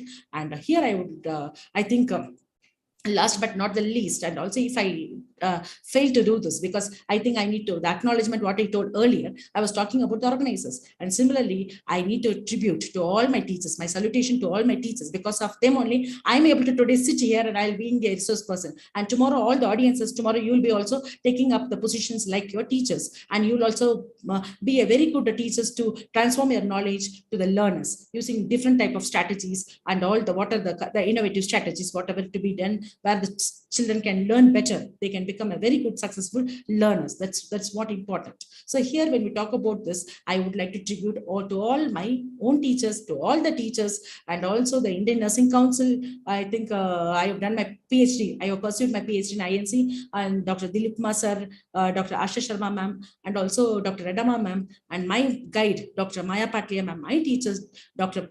P.V. Ramachandran sir, Dr. A.V. Raman ma'am, and Dr. Kanchana ma'am, Dr. Vijay Lakshmi ma'am, Dr. Reena ma'am, and Dr. Sujata ma'am, etc., etc., etc. We have so many teachers, and also the Nursing Council. I would like to even appreciate the nursing council registrars, and especially our Tamil Nadu Nursing Council registrar, Dr. Annie Grace Kalaimathi madam. So they do many things. They're helping. They're mentoring a lot for the students, and they're bringing out with a lot of strategies nowadays. And because I've seen, by sitting in Ethiopia, I know what is happening in India. The simulation labs, simulation training, whatever is being given to the students, and what they are giving a lot of training, making the resilience training, and everything is being given, and the teacher training is being given, which is very, very helpful, mainly for this purpose. So I my tribute to all, and especially in this juncture, I would pay my tribute to the person whom we lost yesterday, Dr. Mridula Saikia madam, who was a professional icon, and I really feel very bad for madam, and such a great personality we are missing her, but still we'll follow the trails of madam, and we'll try to bring to the profession to a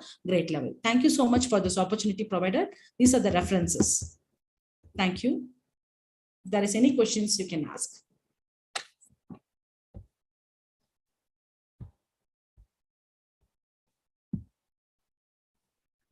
Thank you so much, ma'am. The session was really innovative, and the futuristic classroom strategies will be very helpful for all the academicians to impart the strategies in their day-to-day nursing education.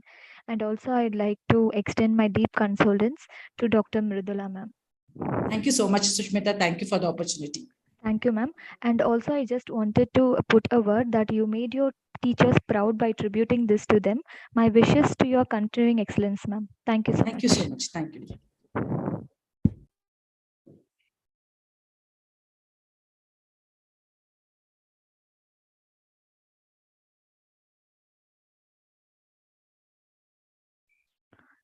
Now, I'd like to extend my warm welcome to our next speaker, Dr. K. Lata, Dean cum Principal, Narayan Nursing College, Gopal Narayan Singh University, Bihar, India, to take over the session on tutoring.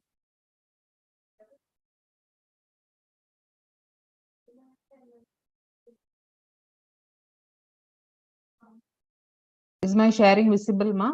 Yes, ma'am. Okay. You're audible, ma'am. You can continue with yours. Yes. Thank you. Thank you, ma'am. Good evening to everyone who is present here at this forum of the Faculty Development Program. My sincere thanks to the organizers of the Society of Nursing Practices and BioLeague for organizing this Faculty Development Program on effective strategies in nursing education, and also giving me a wonderful opportunity to share my resources this special evening with you all. And my special mention and thanks to Mrs. Shushmita for her wonderful coordination to the program. So with a warm good evening wishes, let me get into the content. As I'm the last speaker, I know the patience of everybody who's listening to this program right now. My regards and wishes from my institution, Gopal Narayan Singh University Nursing College, to everybody. So here we are into the topic tutoring, which is a teaching strategy in nursing education. So as the words by our father of nation, Mahatma Gandhi, by education, we are trying to build an all-round drawing out of the best in child or a man out from his body and spirit. So we are trying to gather up all-round development of a child by education. To teach is to touch a life forever. So such a noble task is teaching. And Albert Einstein, the picture says, I never teach my pupils. I only attempt to conditions. He's just trying to give conditions where the students can have a good learning environment, is the words of Mr. Albert Einstein. So whomever the teacher may be, the teacher has a big challenge before her, is the presentation of the lesson. If the presentation is effective, the students acquire knowledge, they reach the goals. If the teachers are not successful and the presentation are not up to the mark or to the goal, it is impossible to reach the educational objectives, as we all know. A teacher is a person who has all these essential qualities which I have described in this slide: communication, collaboration, critical thinking, creativity, caring, choice. So all these qualities, they imbibe in themselves when a teacher tries to teach a student to achieve their goals. So as the previous speaker said, the average learning retention rates has been already discussed only when we try to teach others. That is 90% when we try to teach others. the learning retention rates are very, very, very high. Okay. So in these cases, the teacher has to always use an effective strategy in teaching these students. What is effective teaching? Effective teaching is when the teacher uses her behavior, like the warmth, civility, clarity, her knowledge of what she knows about the subject, the student's level, her belief, and henceforth all put together when she uses this knowledge, strategies, processes, behaviors of the teacher, which will leads to a good student outcome, then that teaching method becomes an effective teacher. And obviously an effective teacher have to have an impact, positive impact on the students, and has to use her expertise in improving the students' learning.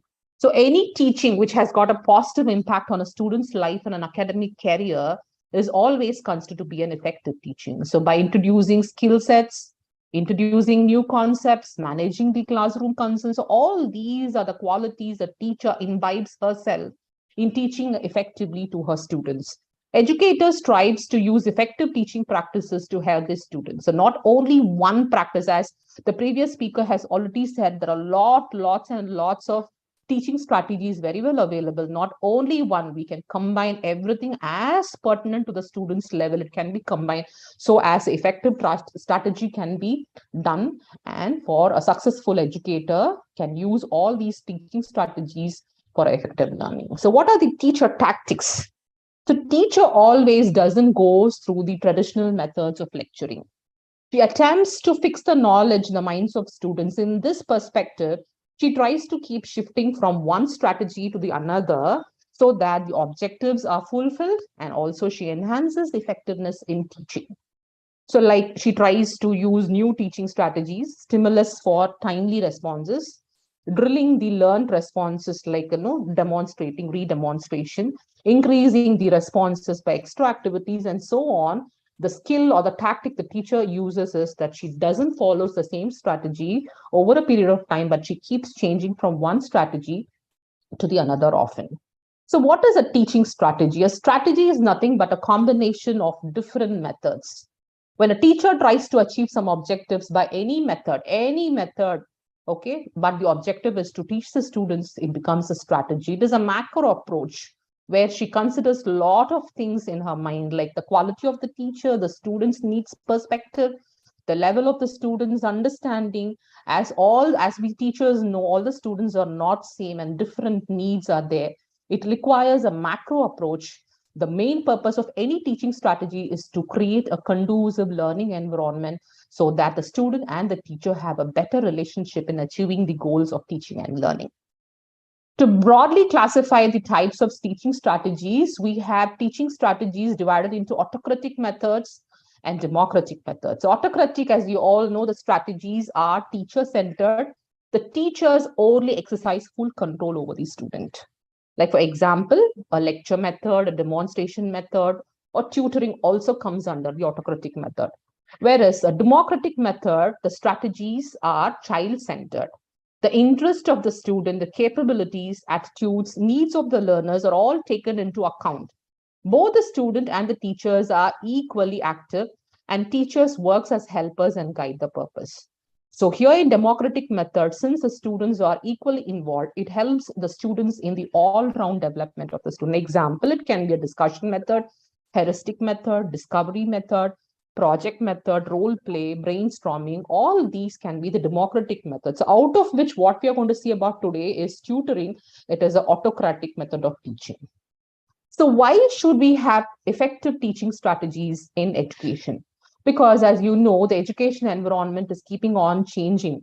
And the teaching practices always, when she uses different strategies, it enhances the teacher's instructional style for the group of students. It allows the teacher to fit her strategy to the study students and the materials what she is going to use in her teaching. It is going to give more opportunities for the students to engage themselves in the learning process, and it helps them to support their academic accomplishments. It also helps one to understand the different teaching methods, how it is involved, how it is adopted, how well it is effective, and so that it can be practiced in future. Since all these cases puts ourselves to think of what would be the better effective strategy in selecting a strategy for teaching a student. There are many factors that need to be considered in selecting a strategy for the students. Like, for example, the instructional objectives. What are the objectives of that particular session? Either it's going to be a short-term goal or a long-term goal. The learners, the level of the learners. As we know, the learners are not same. The nature of the subject matter, complicated subject, easy subject, okay, tangible subjects, intangible subjects, the policies of the institution, and finally, the teacher also plays a role in selecting a better method of a strategy to be used in nursing or in nursing education. To clearly say, we cannot just say this method is good in teaching students. There is no single best method. So it is all a combination or a myriad of factors that have to be considered depending on all the factors which I have mentioned to combine one or more teaching strategies to make your teaching very effective. So now we are going to get into the topic tutoring, an autocratic method of teaching, right? So just to have a gist of the history of tutoring, tutoring is a very age-old practice. And if you could see, it has started in ancient Greece. It was just started as an informal and an unstructured method. Here, the tutors are the ones who does the lecture for the students, and they are at a temp of ad hoc or on an improper basis only. They have taken up the role, and it is only done for the improving the proficiency in the subject area. So only by the end of 20th century, the method of tutoring has got a good structure, and with the specialization of tutors who is involved in tutoring, application of tutoring, all evaluation of tutoring, all this has got a structure only after the 20th century. And the demand for the tutoring also has slowly started to increase from the 20th century. If you just see the context, global context, you can see British academic parlance has got a concept of tutor and a lecture. The tutorial system of Oxford and Cambridge uses tutoring as a fundamental method of teaching. Haythrop College, University of London, has one-to-one teaching tutoring in their college. Another example is Imperial College London uses tutorials in groups of 1 to maximum 3 of students, and they have even up to 8 students they have, and they call this tutorial as a supervision. In Australia, New Zealand, South African universities, tutor is also called as a tut or a tut, which has about 10 to 30 students, where they try to teach students only by the honors or the postgraduate students whom they are called as tutors were allowed to teach them. And 2 campuses of St. John's College, US also has got a similar version of a tutorial known as a grade book program, where there are 12 to 16 students. They meet regularly with the guidance of a tutor. So all these example traces the tutors are existing. Tutorial as a method of teaching is existing all across the globe. So now what is tutoring? Tutoring is the process of guidance. It's something where out of the mainstream of education, a tutor tries to give a guidance in a specific course or a specific part of a subject or the entire subject. It is the process of moderation and facilitation to achieve learning. It is a supplemented effort. Supplemented means other than the mainstream of teaching, the tutor takes an effort in teaching, extra supplementary effort on teaching, achieving the goal is being done. It is also an important method of teaching where the tutor tries to help a small group of students so that the students improve their cognitive as well as their academic abilities. Tutoring is an individualized learning. It is delivered by a professional person to improve the student's skill and knowledge. It is also a kind of help, we can say, where the students, when they doesn't know or catch up the entire conceptual of the content, what is dealt in the classroom, other than the classroom environment, if a person is going to help them, it becomes a form of a tutoring where someone helps with extra support in the subject area by one person to the another person for their improvement. Just if you see a conceptualization of what a tutorial method is, it is considered to be an important part of a teaching learning process and is better used for transforming knowledge. And it can be included both under autocratic as well as I have said you in autocratic. But if you take into democratic also, child-centered method, one-to-one basis, we have to be using tutorial method as a democratic style of teaching also. In this method, the students are commonly divided into smaller parts of a group, and the tutor tries to sort out the problems of the students and helps to find out the current solutions where the students can achieve them democratically. Tutorial teaching method is also called as the follow-up study of lectures. That means after the regular classrooms, they follow up the teaching process separately in a different environmental setting by a tutor on a one-to-one basis or a one-to-group basis. It can be taken in many forms, like starting from set of instructions or completely an interactive problem-solving session. From this range to that range, a tutorial can take place in many forms. So it can be in the form of a screen recording. It can be a written document, either an online or a downloadable document, interactive tutorials, audio files, where a person will give step-by-step instruction of how to do things is being recorded as a tutorial. It is also can be a teacher who can do this as a private academic support, where an expert teacher with a specific deep knowledge on the subject with her expertise will deal the students on the specific area of the subjects. So what is the major aim of having a tutorial method? It is to help the people or the students to improve the cognitive and the other academic performance. We aim the tutorial method. If you just see the goals of the tutoring, it is to promote independence in learning, to have a personalized learning, facilitate tutor insights into learning and learning process, providing a student perspective of learning and university success, and respecting individual difference. So all these are independence in learning, getting the students involved into learning, considering the individual differences. In a regular classroom setting, individual differences are not achieved. Whereas in a tutoring on a one-to-one basis or a one-to-small group basis, we can consider the respect of individual differences into account when we start to teach them. If you just see the principles of a tutorial method as teachers, we have to observe two important principles. That is the principle of individual differences. So as I've already said, all these students are not same. So they have their different perspective, characteristics, their own speed of learning. So this individual differences have to be considered, and tutorial method considers this as the major aspect so that it has a success in the outcome of learning. And remedial teaching, as we have said, it is not a regular classroom teaching. It is a remedial teaching where the concepts or the doubts, rather starting from the instruction to a problem-solving approach, it is used. So a remedial teaching concept of principle should be kept in mind when we are dealing with a tutorial method. Now, who is a tutor? So as we say, the tutor and the tutee, tutor is usually the person who teaches and the tutee is the one who receives the lecture or the teaching. So here, according to the dictionary definition, the tutor is the person who gives additional, special, or a basic instruction. So he is the one who guards, protects, watches over, has the care of another person. So since it involves more of personal involvement in a relationship, it becomes a heavy responsibility. And according to Ross MacDonald in his guidebook, The Master Tutor, he says, tutor is an act which facilitates or provides a structure for another's learning. Tutor is also can be called as an academic tutor, where she assists or tutelage one or more people in these specific areas or the specific skills. She helps in moderation or guidance of the learners through tutoring in distance learning environment or sitting close by each other. The tutor spends maybe the time daily, a few hours or weekly few hours or on even a monthly basis, so that she transfers her expertise on the skill and the student who is called as a tutee. So this interaction, however, is comfortable between the tutee, it will take place. It can happen in different settings. It is not only at home or in the class or the personal at different level, right from the home till the e-learning, it can take place. Tutors can engage also in online learning, and those tutors who involve in online learning are called as e-tutors.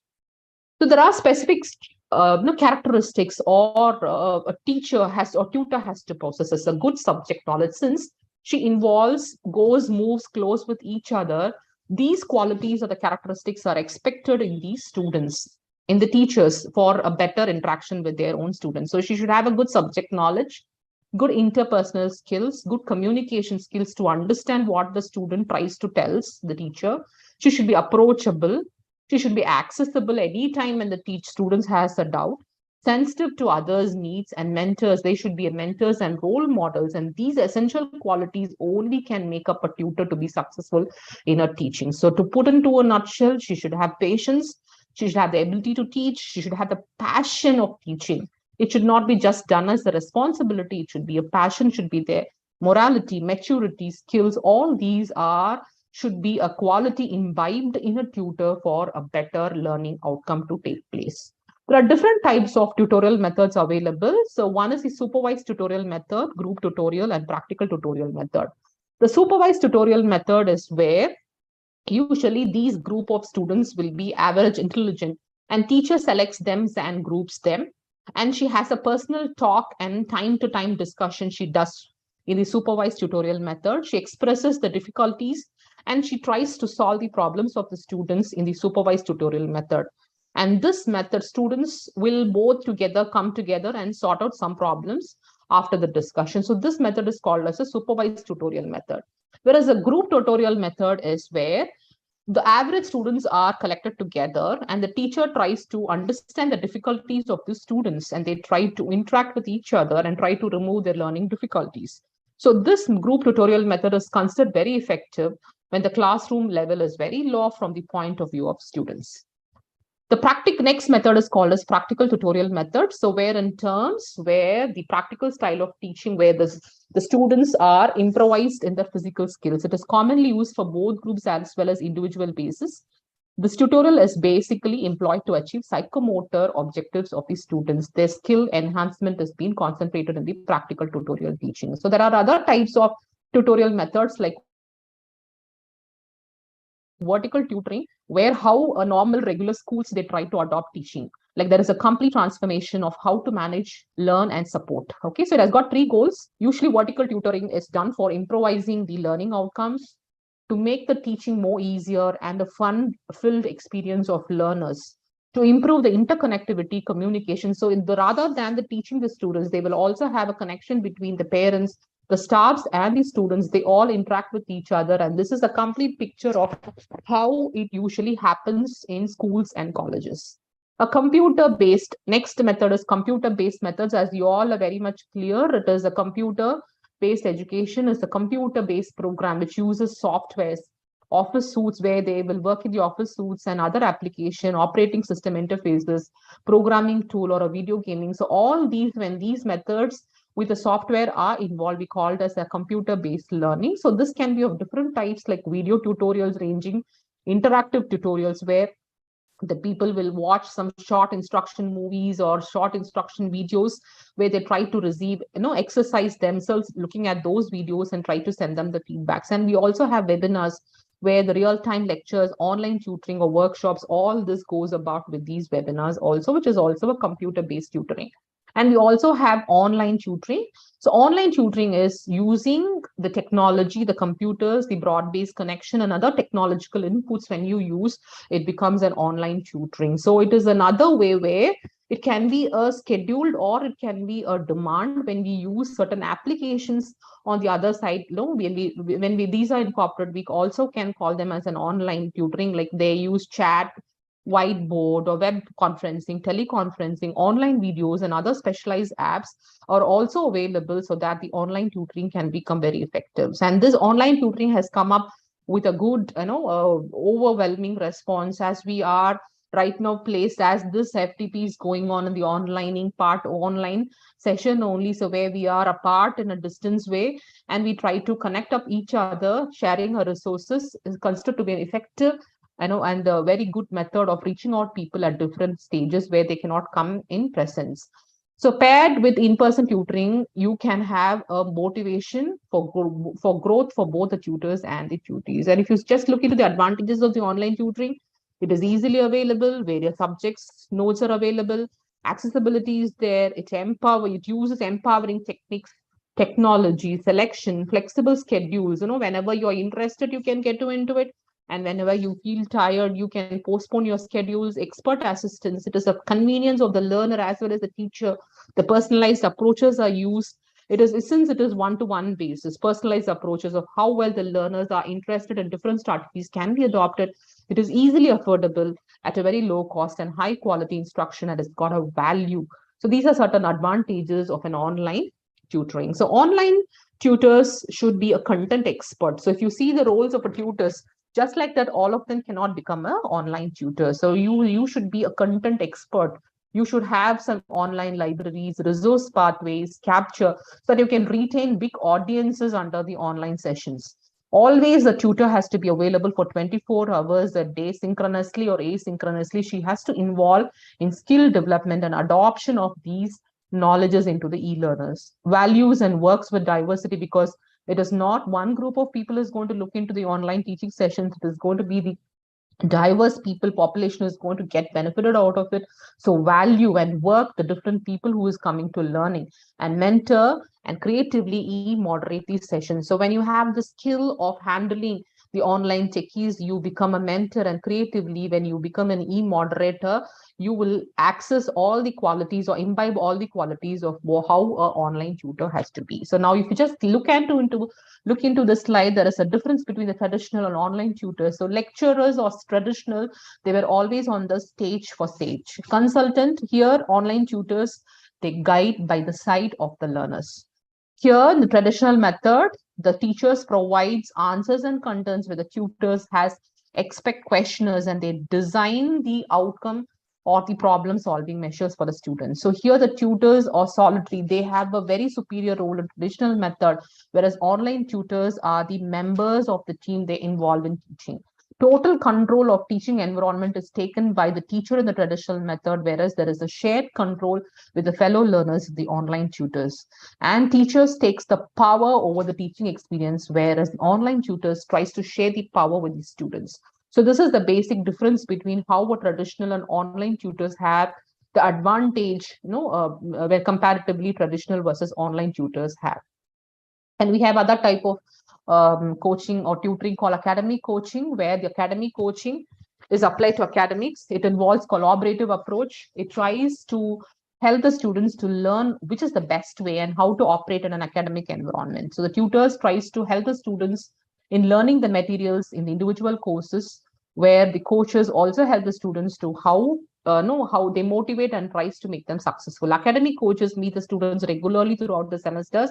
They work with all kind of situations, and they just not only available for struggling students academically, they are available for all the students. And academic coaching is also serves or helps students to prepare entrance exams. When they are preparing for competitive exams, this academic coaching has got a very beautiful result on them. And we have home tutoring, as we all know. So it is apart from the main supplementary part, the academic subject or the test preparation is done in the home tutoring.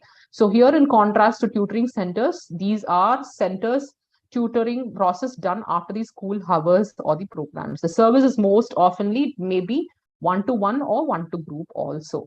Due to informal and private nature, so this kind of home new tutors have a limited substantial or conclusive information, which is quite not applicable to everyone. Maybe for the individual learners, it may be limited. Next is the peer tutoring. So this takes up the a good outcome among the learning process. So peer tutoring is involving the same peer groups of teachers. So this peer grouping can be based on the age, the socioeconomic class, the gender, ethnicity, level of understanding, however it is. The peers can group themselves according to these categories, and they try to develop the skill among themselves and share the resources to the other people. And this is considered to be an effective method of tutoring among all the methods. So it is a class of practice and strategies that employs peers as one-to-one teachers, so that they have a clarification of concepts, individualized instruction is given, practice is done, repetition is done. They don't try to get annoyed by accessing the tutors. So they are very well approachable. Peers are very well approachable in teaching. So now what is this? So when I'm saying teaching and tutoring, is it almost the same, or do we have a difference in it? Yes, of course, there are certain differences teaching and a tutor has. Teaching is the process where a teacher imparts knowledge, skills, and competencies to a classroom of students, whereas tutoring is a academic support.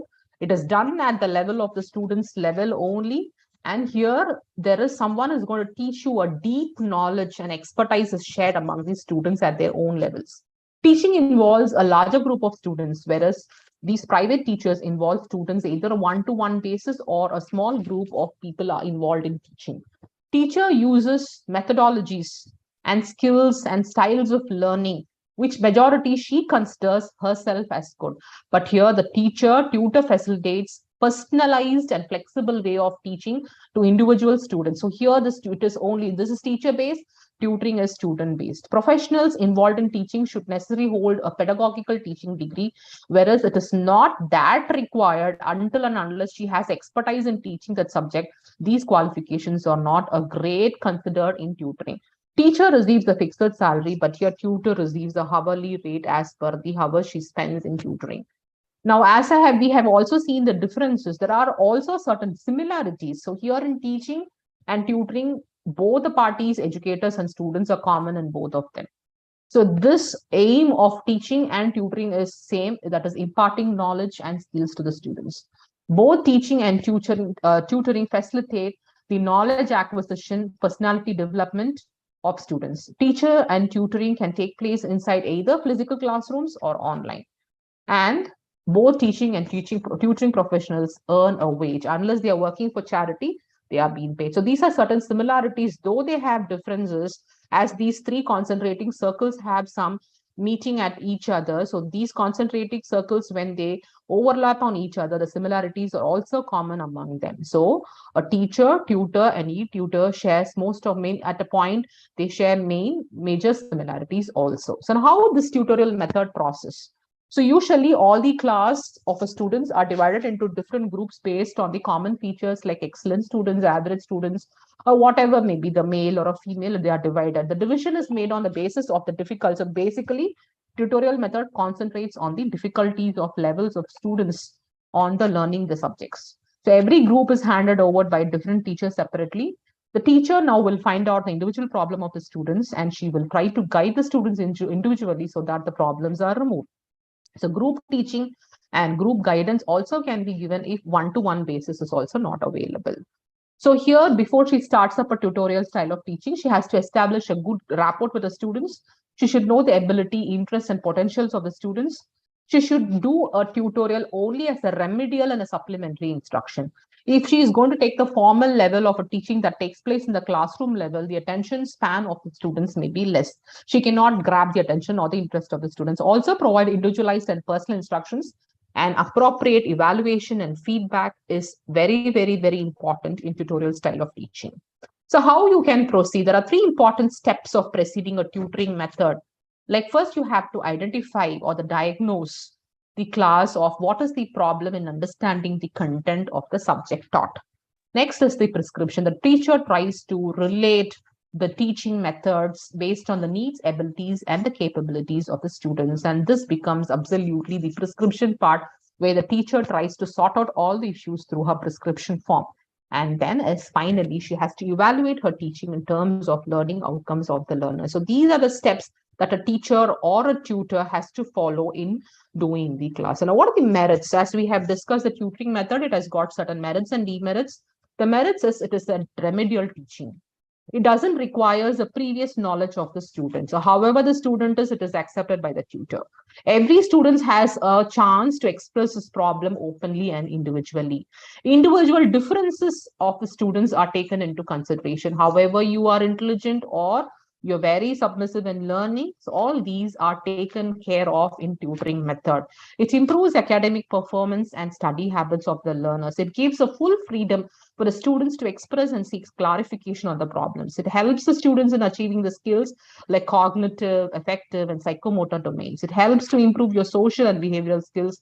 The teacher can able to diagnose the weakness of the learner since there is a one-to-one interaction, and she's able to provide necessary action so that individual students are considered on their own level. Teachers is helping and cooperative with the learners that she gains the confidence of the learners in revealing their problems also. So these are some of the merits of a tutorial method. And again, when there is a merit, there is also a demerit, where the teacher sometimes in groups will not be able to give equal attention to all the members of the group. Suppose if the groups are going to be larger in size, again, it becomes a regular class where individual attention will not be given. Equal opportunities in large size groups will not be considered.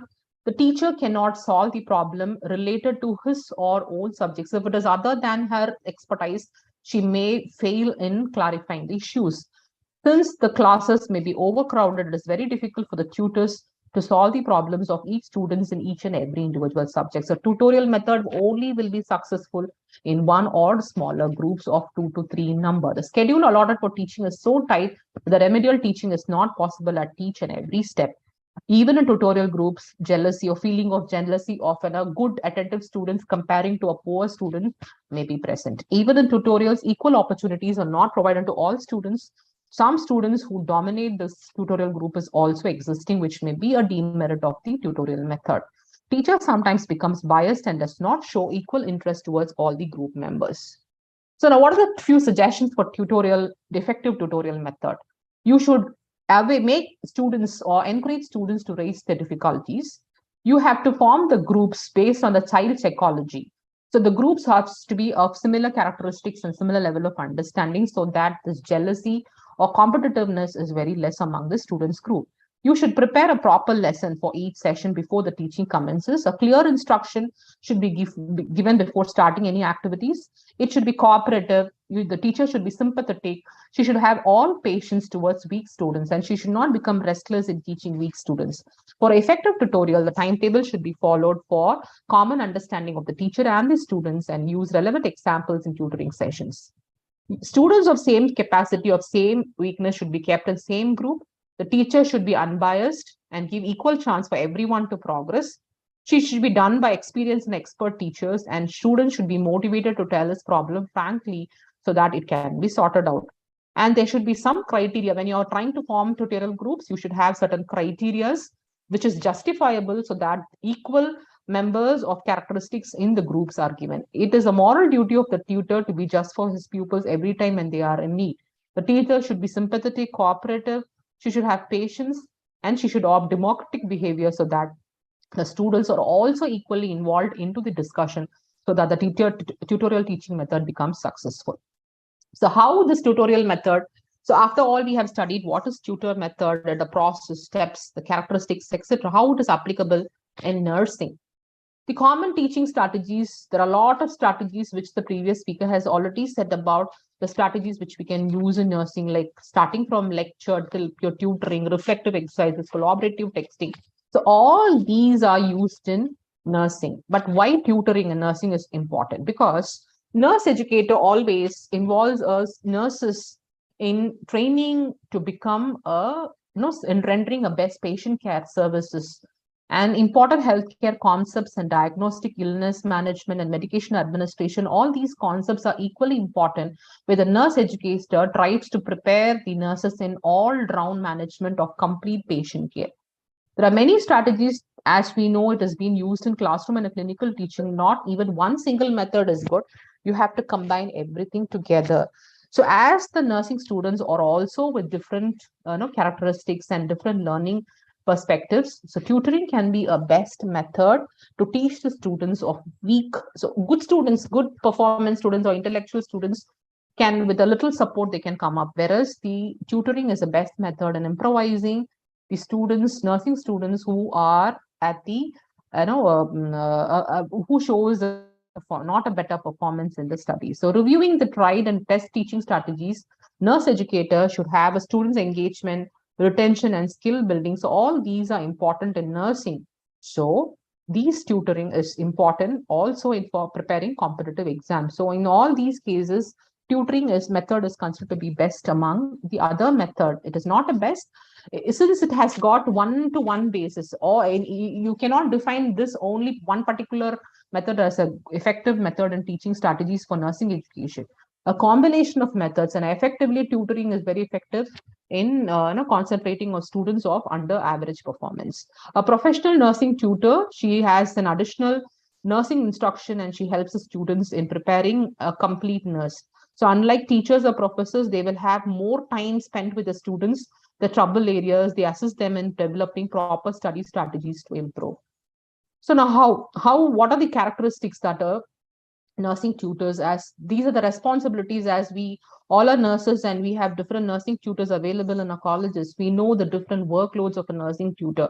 More than a professor, the nursing tutor spends most of the time with the students, and they have a lot of responsibilities in developing, delivering, evaluating a curriculum, preparing lectures, study materials, facilitating or moderating classroom discussion, monitoring and documenting the students' progress, monitoring students in clinical settings, supervising the students' laboratory clinical work, even tracking students, and personal interest they have, they have to themselves updated by reading current literatures, talking with colleagues, participating in professional conferences. They have to pool up the resources because they are the ones who has the power to interact with the students at their own level, who spends most of the time. She should have all these essential characteristics in order to equip herself in becoming a successful nursing tutor. So she should have different multiple skills like core competencies, expertise, experience, knowledge, communication, interpersonal skills. She should have a good professionalism and leadership, and she should be updated with all these skills as an effective trainer, and she should be able to guide students for the best practices. The more skilled the nursing tutors are, the more they can charge these students. Okay. So the benefits of tutoring in nursing is you can have an improved student engagement, stronger student relationship, unique opportunities to build nursing soft skills, enhance clinical skills, increased likelihood of retention, promotion of self-guided learning, and appeal to different learning styles. All these may be considered important when you involve tutoring into nursing. So these are a lot of websites you have. So nowadays we have online tutors available other than the mainstream of nursing tutors. So there are certain websites like Preply, Veracity Tutors, Pearson's Tutors, Super Professors, Urban Procoms, Q Online Nursing Tutor Jobs, Jubal Jobs, Simply Hired. So all these websites are available, and these are some of the examples which I thought of taking a screenshot and show you, like online tutors. They have searching for an online tutor in and around Mikkel, Rangareddy, or something like that. So they preferred criteria for what they require in the nursing tutor is being available in the job portal. When you open, you can see there is a requirement for nursing tutors. And this is also another platform where the teachers themselves, they try to put their qualities and their requirements so that they can be approached wherever students are in need of nursing tutors. So like this, it is available. And there are certain free references which are available in the form of audio, video forms of online interactions are available, like learning, nurse.com, nursing and allied health sources, nurse zone students.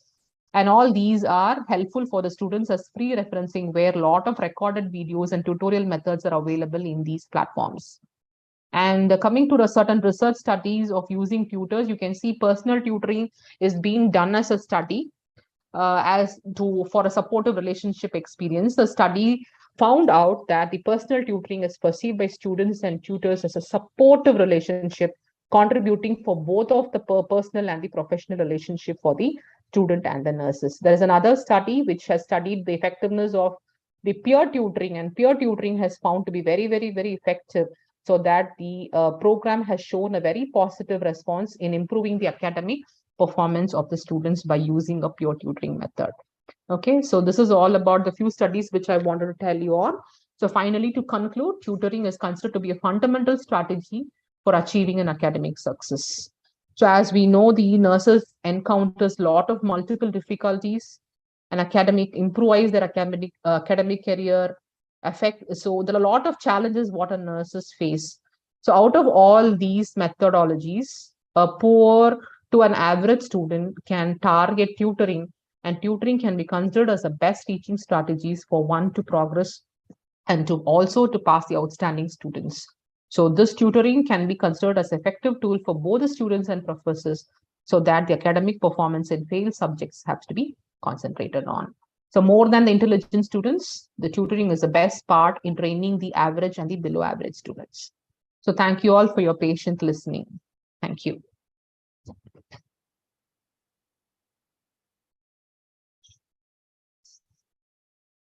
Any doubts? Thank you so much, ma'am, for letting us know and update ourselves about the individualized learning and tutoring. Thank you once again. Thank you.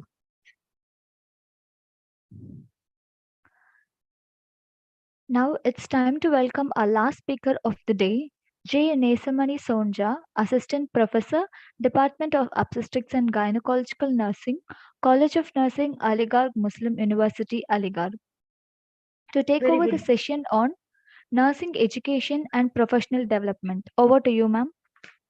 Thank you, ma'am. Very good evening to you all. I'm J.N. Sonja, Assistant Professor, College of Nursing, AMU Oliga, UP. I thank you for providing me the opportunity to be a speaker on this day.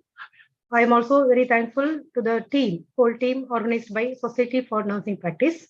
I'm going to present on the topic of nursing education and professional development. Yes, am I audible, ma'am? Yes, you Am are I audible, audible? ma'am. Okay. You can keep your full screen for your PPT. Okay. Full screen.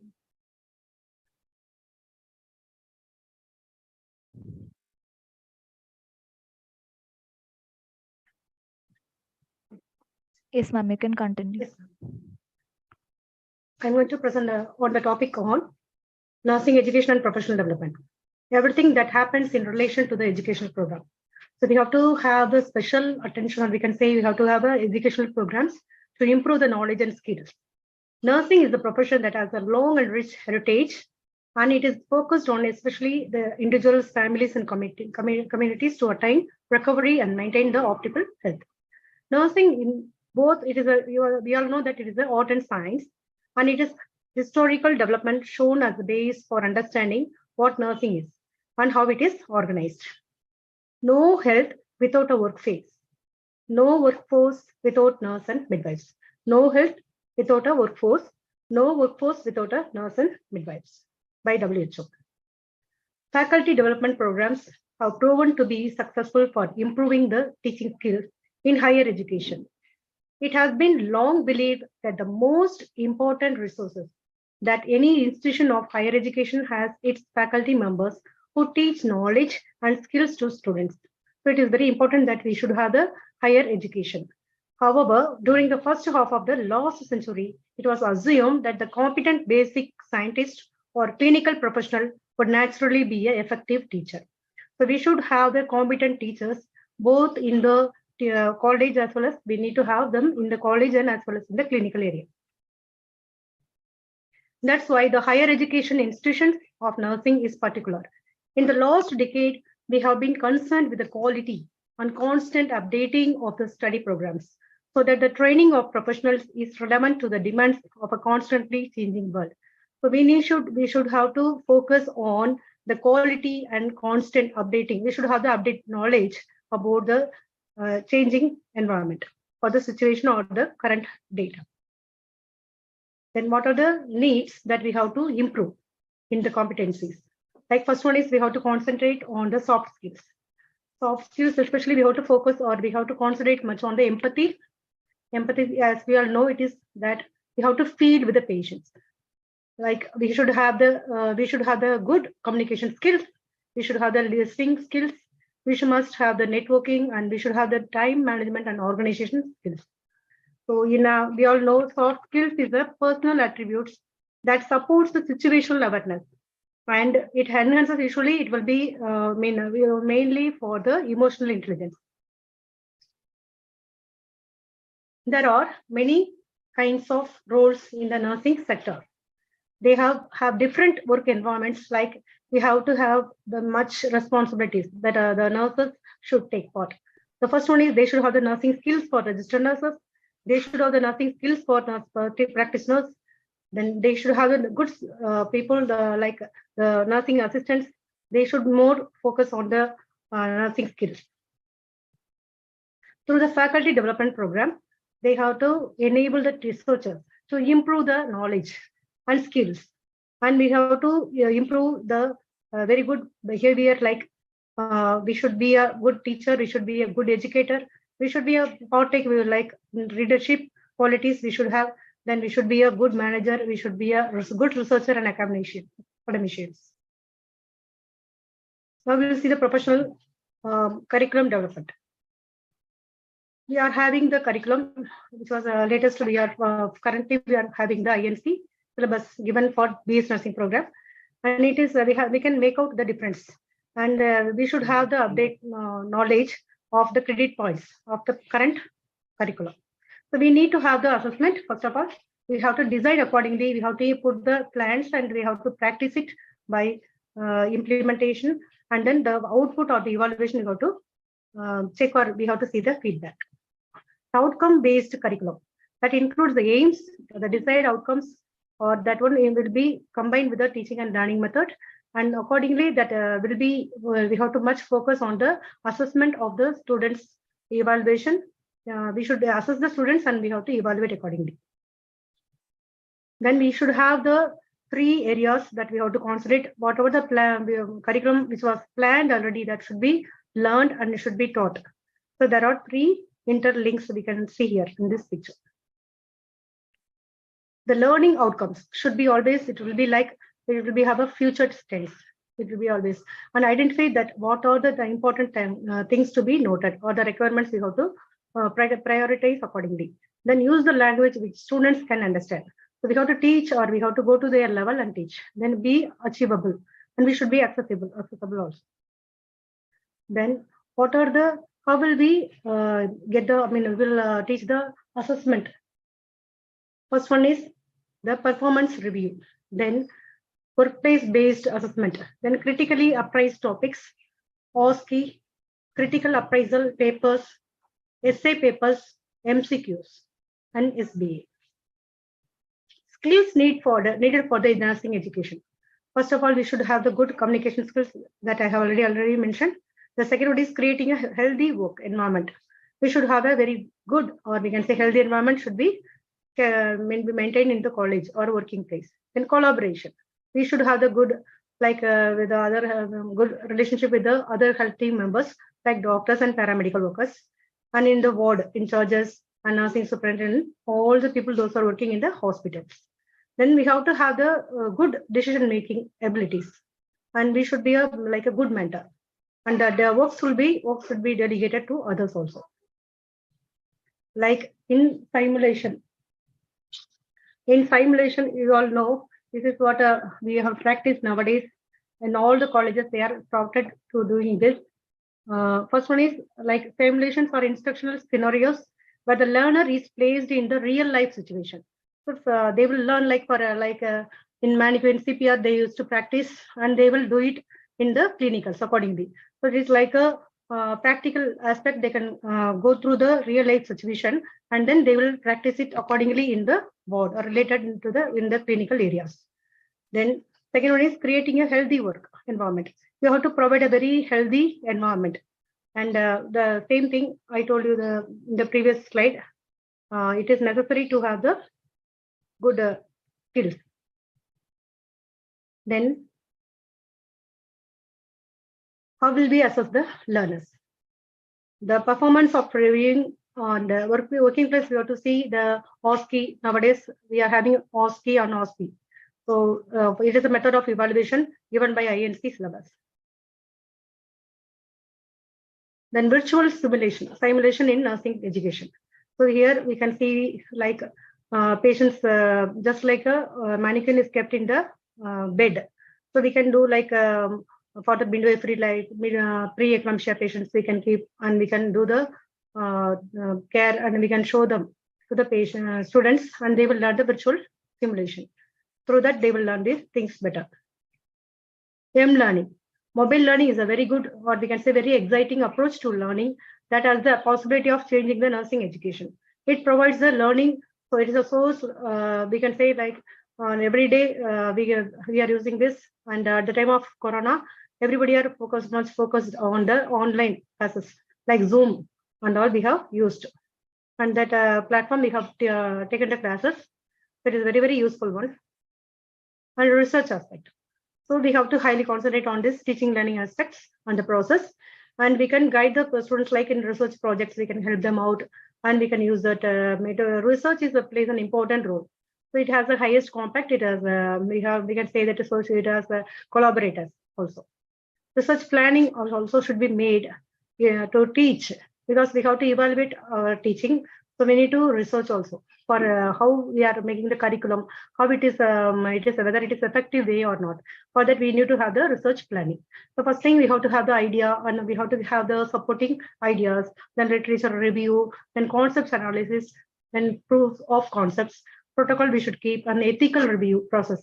Every college, they should have an ethical committee should be there, and we have to assess accordingly, and we should be a collaborative work. Technological advancement in nursing education. The Industrial Revolution 4.0 is the fourth industrial revolution in human history. Educators are abuzz with Education 4.0 due to the fourth industrial revolution sweeping all the sectors, including the education sector. Education 4.0 India was launched in May 2020, bringing together over 40 partners from each, like in both the government and academics and startups. We have to concentrate on evidence-based practice. One of the nurse, she has used, instead of the betadine, she has used lemon juice with honey, and that wound was well healed. This is the technique that we are adopting in evidence-based practice. A nurse should be not only in the theoretical aspect, but she has to prove it. Her research ideas, we can say that the knowledge and contribute it in the field of nursing education in the clinical practice. So we must have 5 A's, in which we'll see first one is ask, second one is access, then apprise, then fourth one is apply, and fifth one is the assess. Mentors, we have the good, like it is a relationship that we have to keep in touch with the patient and student. Like in the school, College of Nursing, we have to have the mentorship program, and like workshops should be conducted on the basis of mentorship, because that they need the guidance, and it should be regularly, it should be followed in the College of Nursing, in the both the curriculum as well as in the clinical area also. Tools for online courses. These are some of the websites that we can use for the online courses, like Oki, Animoto, WebQuest, Gloucester, Portal. Now we'll see what are the challenges in nursing education. So everybody knows that nowadays most of the people have completed their PhDs. So there is a we can say that basic is nowadays bachelor's degree, then that advanced one is master's, then the leadership roles in research, theory development, and teaching. In response, the College of Nursing will expand flexible educational programs to improve access, and we have to concentrate on the issues. What are the areas that they are lacking, that we have to find out and rectify accordingly. We'll develop the differentiated levels of nursing education. So we should have the good setup, and we should have both clinical facilities to teach them in the good level, or we can say the standard should be maintained for the appropriate practice. We will see the professional development. Nursing, as we all know, nursing is the healthcare profession that focuses on the care of individuals and their families to help them recover from illness and maintain optimal health and quality of life. Nurses are distinct from other healthcare providers as they have a wide scope of practice and approach to medical care. So nurses are the one who is giving the unique services. That's we all know it's a noble profession through which we are connecting the hospitals and the community and the other settings. So as a profession, nursing has several ethical principles that guide their philosophy of practice throughout all tasks in the working place. So these are to provide the exemplary care in all times, prioritize the care of patients with respect to individual dignity, to cooperate with other health professionals to improve the patient outcomes. So we have to concentrate here about the well-being, or of the, we can say the progress of the patient outcomes. How we can provide this? By doing the ultimate, or we can say that we have to attain the goal by providing the quality nursing care. That will be acting, that means we have to act like the integrity and honesty to maintain the professional reputation. We'll see the historical. You can see the picture here. In the phase 1 evolution of nursing period, 3000 BC, Ayurvedic system stressed hygiene, sickness, and prevention. 700 to 600 BC, that period that nursing treatment prescribed were under baths and enema and emetics only. They will only concentrate on these things only. 3 elements, namely bath, enema, and emetics. Then King Aksoga period, that is the more hospitals were started, nurseries are started. Then the phase 2, the period up to the World War II, that includes the civilian nursing, military nursing, and missionary nursing. Then we can say the revolution started from phase 2 onwards. Third phase or the third stage, we can find the period from the war period to the pre-independence period that gave us impetus to nursing education. And fourth phase, we can find the period after independence. So we have to have the good professional practice to develop our profession. We have to improve the standards of our profession. How we can improve? We go to much concentrate or focus special attention in the practice, or we can say clinical area. And we have to have the role competence. Then we should improve. We should have the new learning things that should be implemented. Like we have to use the advanced technologies that should be opted. Then the changes should be accepted, and we have to concentrate, or we have to connected with the growth, and we have to improve the population health. The professional development is the process of improving practice by continuing education. So every person should know, being a nursing professional, we should have the continuing education and in-service education program. So highly it is, we have to much improve our knowledge. We have to improve the knowledge by going through the higher studies, or we have to have in the hospital, like we should conduct the in-service educational program for the staff nurses to have the update knowledge. Staying current in nursing practice is a key component of professional development. So we have what we have to see here, that current also we have to have the good, like we should have the update knowledge, like what are the procedures that is needed to be changed, or we can say like what are the to be modified, or we should adopt the machines, like how to we should operate the techniques. Operating techniques should be adopted, and we should like the old people should not only follow the bed making and all the old procedures, but they should also come up with the younger generation that they should also have the competency in the profession. Then it can mean career advancement, in which we seek the promotions and positions that elevate our responsibilities. So how the thing is very important, that we have to promote the positions, and we have to elevate our responsibilities to bring back the outcome, a good outcome. It can also involve the attending of the higher education or continuing education opportunities. So we are in the colleges also, we should even have the basic courses, and other than that post-graduation and the doctoral courses and postdoctoral courses also is available in our country now. And we should be proud, very proud of that also. Then about the nursing development, like these are the four main areas in which we have to improve a lot. Like in leadership development, we should have the leadership programs, and we should conduct seminars or workshops or conferences. Like in the professional practice, we have to more pay the attention in the clinical procedures or the clinical duties. Then the research and innovation also should be go in hand. And the clinical excellence, we have to prove that we are having the good excellence in practical, like not only the theory, but with the practical only, it will be a good skill technique that we have to teach our students to have a good skillful student. We have to make them a good skillful student in future for the futuristic leadership qualities, for the futuristic, because they will be the future leaders. Then about the continuous professional development. Continuous professional development is the means by, we can say, the members of the professions, they have to maintain, improve, and broaden their knowledge. So we have to use like what are the newer technologies, like we are preparing the PPTs, other DV8s, and we are in the clinical, we are using other like nurses rounds, which was given in the nursing education book, that we have to implement in our career also. So when we are going for the rounds for our supervisor students in the clinical area, we have to conduct the nursing rounds also.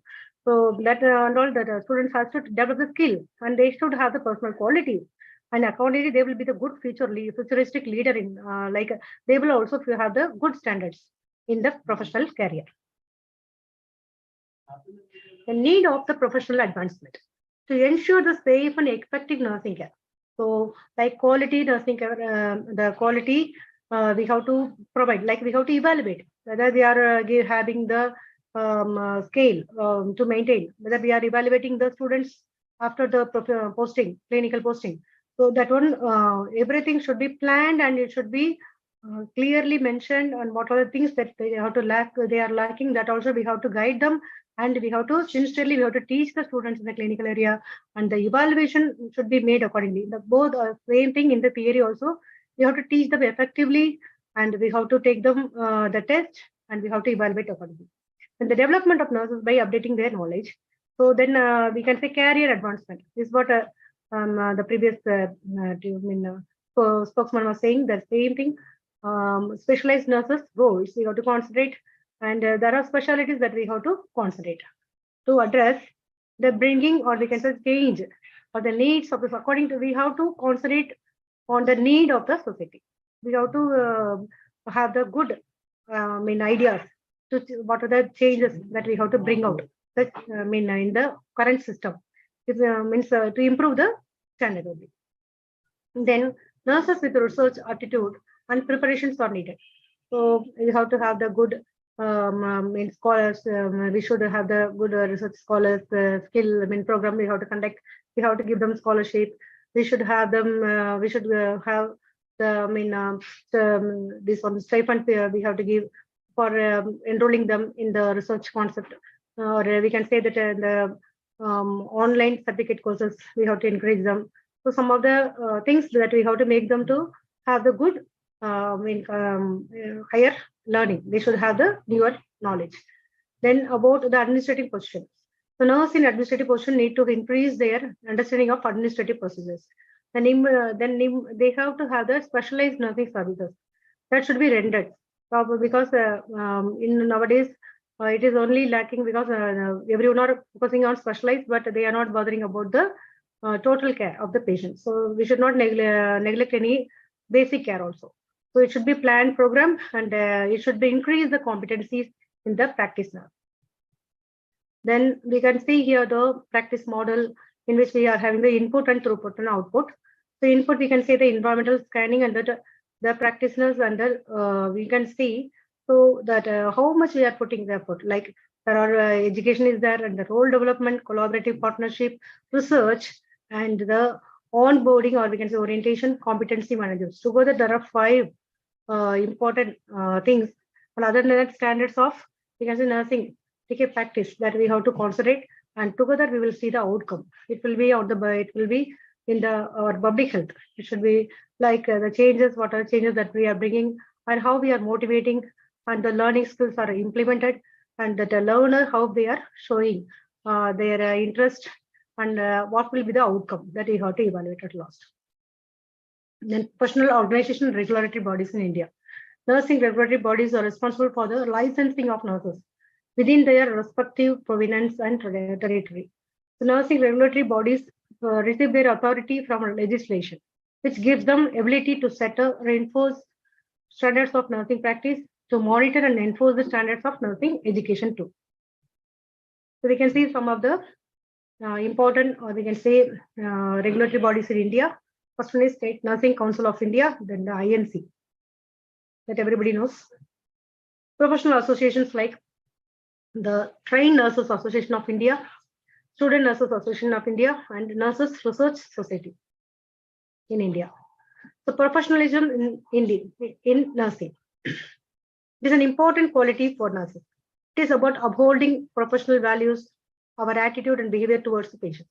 How it will be? It should be, whether with the concern, or whether we are having good IPR, or with the rapport only, we have to give them the care. Then the same thing, we have to have the professional values with our colleagues and with the staffs, and both in the college and as well as in the clinical practice. Nurses need to have the responsibility for their actions and initiative to understand the master and changing work situations. So we have to increase the demands and changes in the working our healthcare system in India. So now we'll see the leadership, because it is also part of our nursing professional development. So we must have a good leadership qualities. So Stockdale has defined the leadership as the process of influencing the activities of an organized group in its effort towards goal setting and goals achievement. A great leader creates more leaders. So it is just like the trees, when you pour water, no, that will be having the good growth. And the same thing here, we have to bring up more leader in future. Nursing leadership is a process whereby a nurse influences 2 or more persons to achieve specific goal in the provision of nursing care for 1 or more patients. Leadership attributes the power, and it will be, and also motivation. It idealizes the influential, or we can say that it will effective for the management. Like we should know that the transformational relationship is very important. There are so many other autocratic, you all know, democratic, Eisenhower, and other leadership qualities, but then there is our styles, but then we have to follow the transformational leadership. This is the formula for the successful nurse and leader performance. We should have the good skills and variables. Like that skills include technical and behavioral and conceptual skills that we have to develop.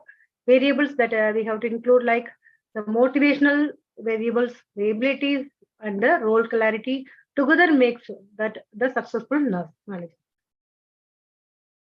Then all nurses are leaders only. They are expertise in their specific field in nursing. So we are maybe a good educator. We are there are many roles. There are, you can say, multiple roles played by nurse. You can say you're an advocate, you're an a role model, you're a voice, and a very good nurse. Need of nursing leadership. High expectation of patients.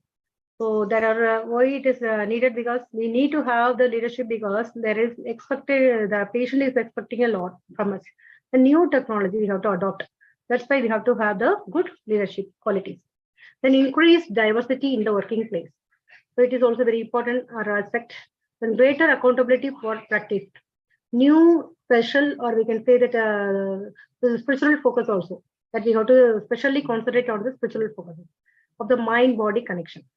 Then they will relax their mind. It will be like a, we can say, mind-body will get the good health. Then increase in physical facilities and decrease in the nursing personnel in the hospitals.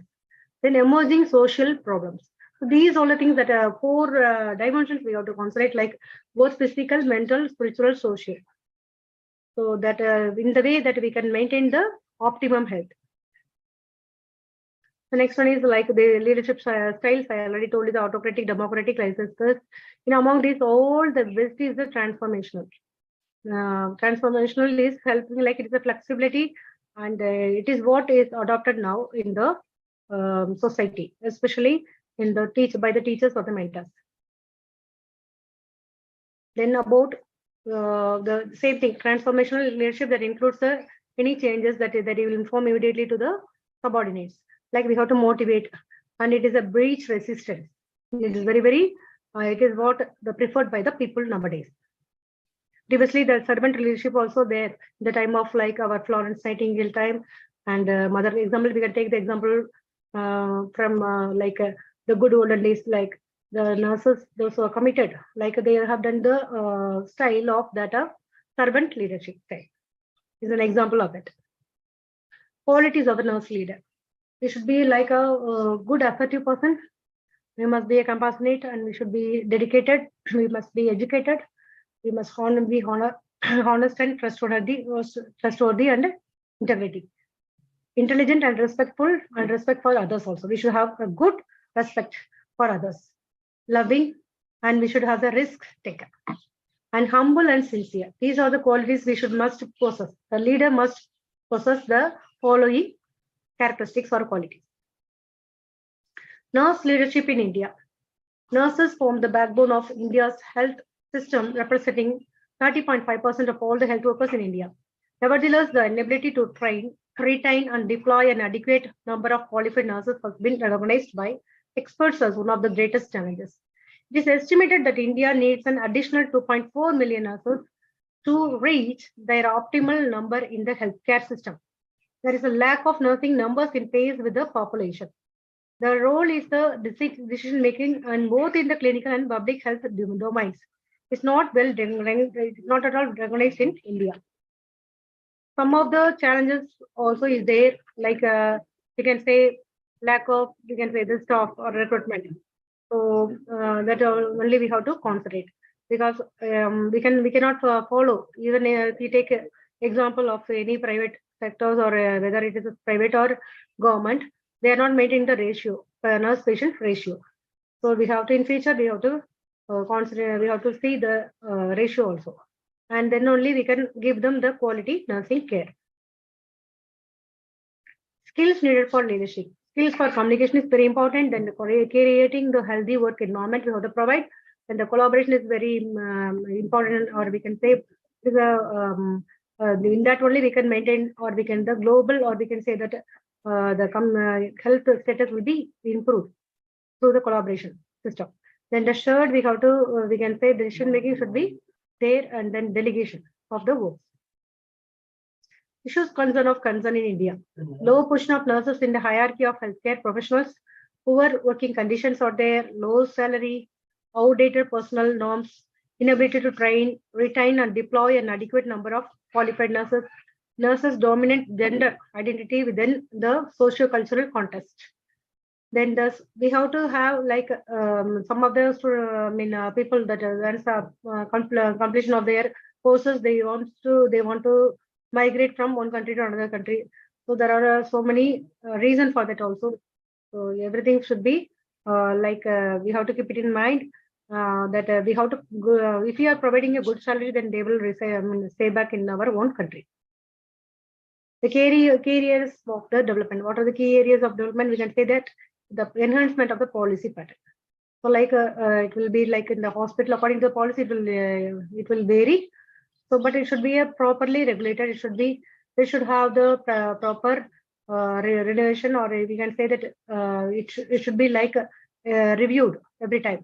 And then leadership programs should be in the place or organized to nurture the leadership development in young nurses. So we have to teach the young generation about the leadership programs, and we have to conduct like small workshop, or we can say kind of seminar we can conduct among the young nurses. Then they will learn what are the qualities and how we can implement the leadership quality in the working place, in their career, or in the whether it is in the teaching or in the clinical. So we have to improve, or we have to develop the young generation also accordingly. So drive efforts to strengthen the nursing, or we can say that evidence-based practice that we have to improve. Then policymakers and employers and regulators should coordinate the actions in support of decent work. So that the policymakers should make whenever they are making that policies, it should be like unbiased. We should be like impartial. It should be like it should be coordinated by everyone. Supportive work. It should be like supporting work, and it should be regulated. And gender, we should consider these things also. Then next one is about the key areas of development: investment of nursing faculty, availability of clinical placement sites, accessibility of the programs offered to attract a diverse student body, strengthen the nursing workforce to advance the relevant education, health, employment, and gender agenda. Then we must have the decision-making capacities, abilities that will improve the knowledge, or we can say like we can solve the problems. So that will improve the that will improve the smooth environment on the working place. And we have to concentrate on the emerging, grounded choices like that advancement in the science or technology, that we should have the update knowledge. Nursing, we should have the integrity, accessibility, then motivation of others, emotional capability, social intelligence, commitment to excellence, passion for their work, clear vision, and strategic focus on. We should have then commitment to coaching and development. India warrants several policy reforms to counter or the adverse service in social conditions in order to facilitate their overall professional contribution. The situations of nurses has special significance for equitable health services in India. So the rural healthcare services can be optimized by emerging the roles of nurses as practitioners in different areas. Need to strengthen the working places. We have to ensure the nurses have an influential role in health policy formulation and decision making in all the levels. Ensure the support required for nurse-led models of care and advanced practice. So, professional safety, employment, and professional rights of nurses, and then the working environment, working hours, working place safety, that we all the key things that we have to we have to have the emphasis. We have to have the good emphasis on this. The concept of the distributed leadership. It is a shift from focus on the agency of individual leaders to the characteristics and design of the systems that facilitate the leadership culture to be promoted.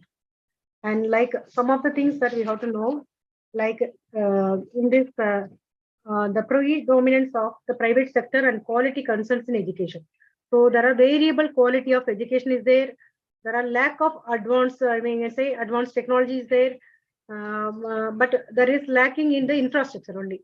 Like example, like we can say in the labs, there is lacking in skill labs, we are lacking, and in library, e-library and all, etc. So that we have to improve the adequate infrastructure, both in the college as well as in the we have to concentrate on this labs, infrastructure technology, and also the variable hands-on training and clinical exposure to the students. The first thing I told you that the variable quality of education should be improved. Then lack of adequate infrastructure that includes the labs, skill lab, and e-library. Then variable hands-on training and clinical exposure of the students. Then skewed distribution of nursing institutes in states and districts. About we can say 42% of colleges, that is about 930 colleges are located in only in 5 southern states. That is, we can say Andhra Pradesh, Kerala, Karnataka, Tamil Nadu, and Telangana. Only 42% colleges are located in only 5 southern states. 40% of the total Indian districts do not have any nursing colleges. The disparities within the state. Example, Andhra Pradesh has total 152 colleges. However, 50% districts out of 13, out of which 13 or don't have any nursing college at all. So these things to be noted and we have to rectify in future. The building structures and facilitate and support the leadership. That is, we have to have the good support for the building structures. And governments also should pay attention, or we can say that they will give us the support to promote the development of nursing, both in the clinical and as well as in the colleges. Now the conclusion, when we apply for the nursing role, we should strike a balance between the hard and soft skills. Being able to treat the patients with compassion and solve the working place emergencies with critical thinking. It's just as important as knowing the technical. The recruiters prefer the candidates who can work effectively in the fast-paced situation. You should keep in mind that the nursing role, who are applying for this at work in the working place essentially and should do the required skills. Thank you.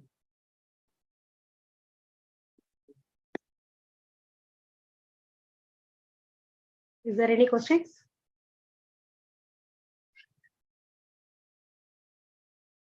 Is there any questions? Am I audible?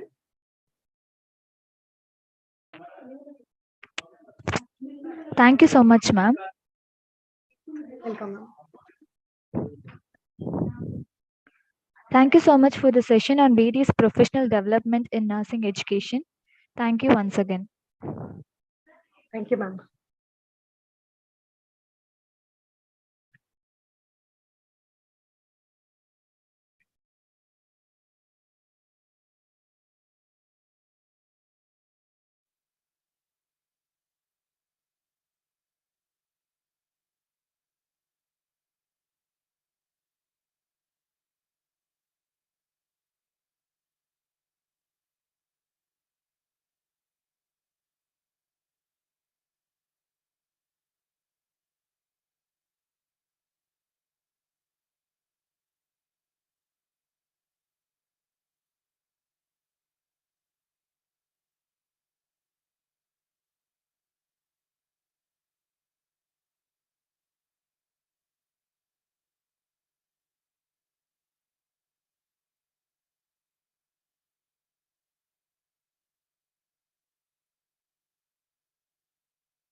And that is the end of the day 2 of faculty development program. See you all tomorrow at 3 p.m. to continue with the other sessions. I'd like to thank our eminent speakers who made this day a knowledgeable one. Dr. Miriam C. Wagro, Mr. Epsa Adisa, Dr. S. Basanta Kumari, Dr. K. Lata, and J. Nesamani Sonja ma'am. Thank you so much. I'd like to thank our participants who have actively participated and for their patience listening. Thank you. See you tomorrow. I'd like to update on the upcoming conference, which is the 6th International Nursing Conference on Nursing Science and Healthcare. We are accepting abstracts for the presentations and the registrations are open. I would invite you all to look over the poster and contact Ms. Sushmita Lawrence for the registration and abstract presentation.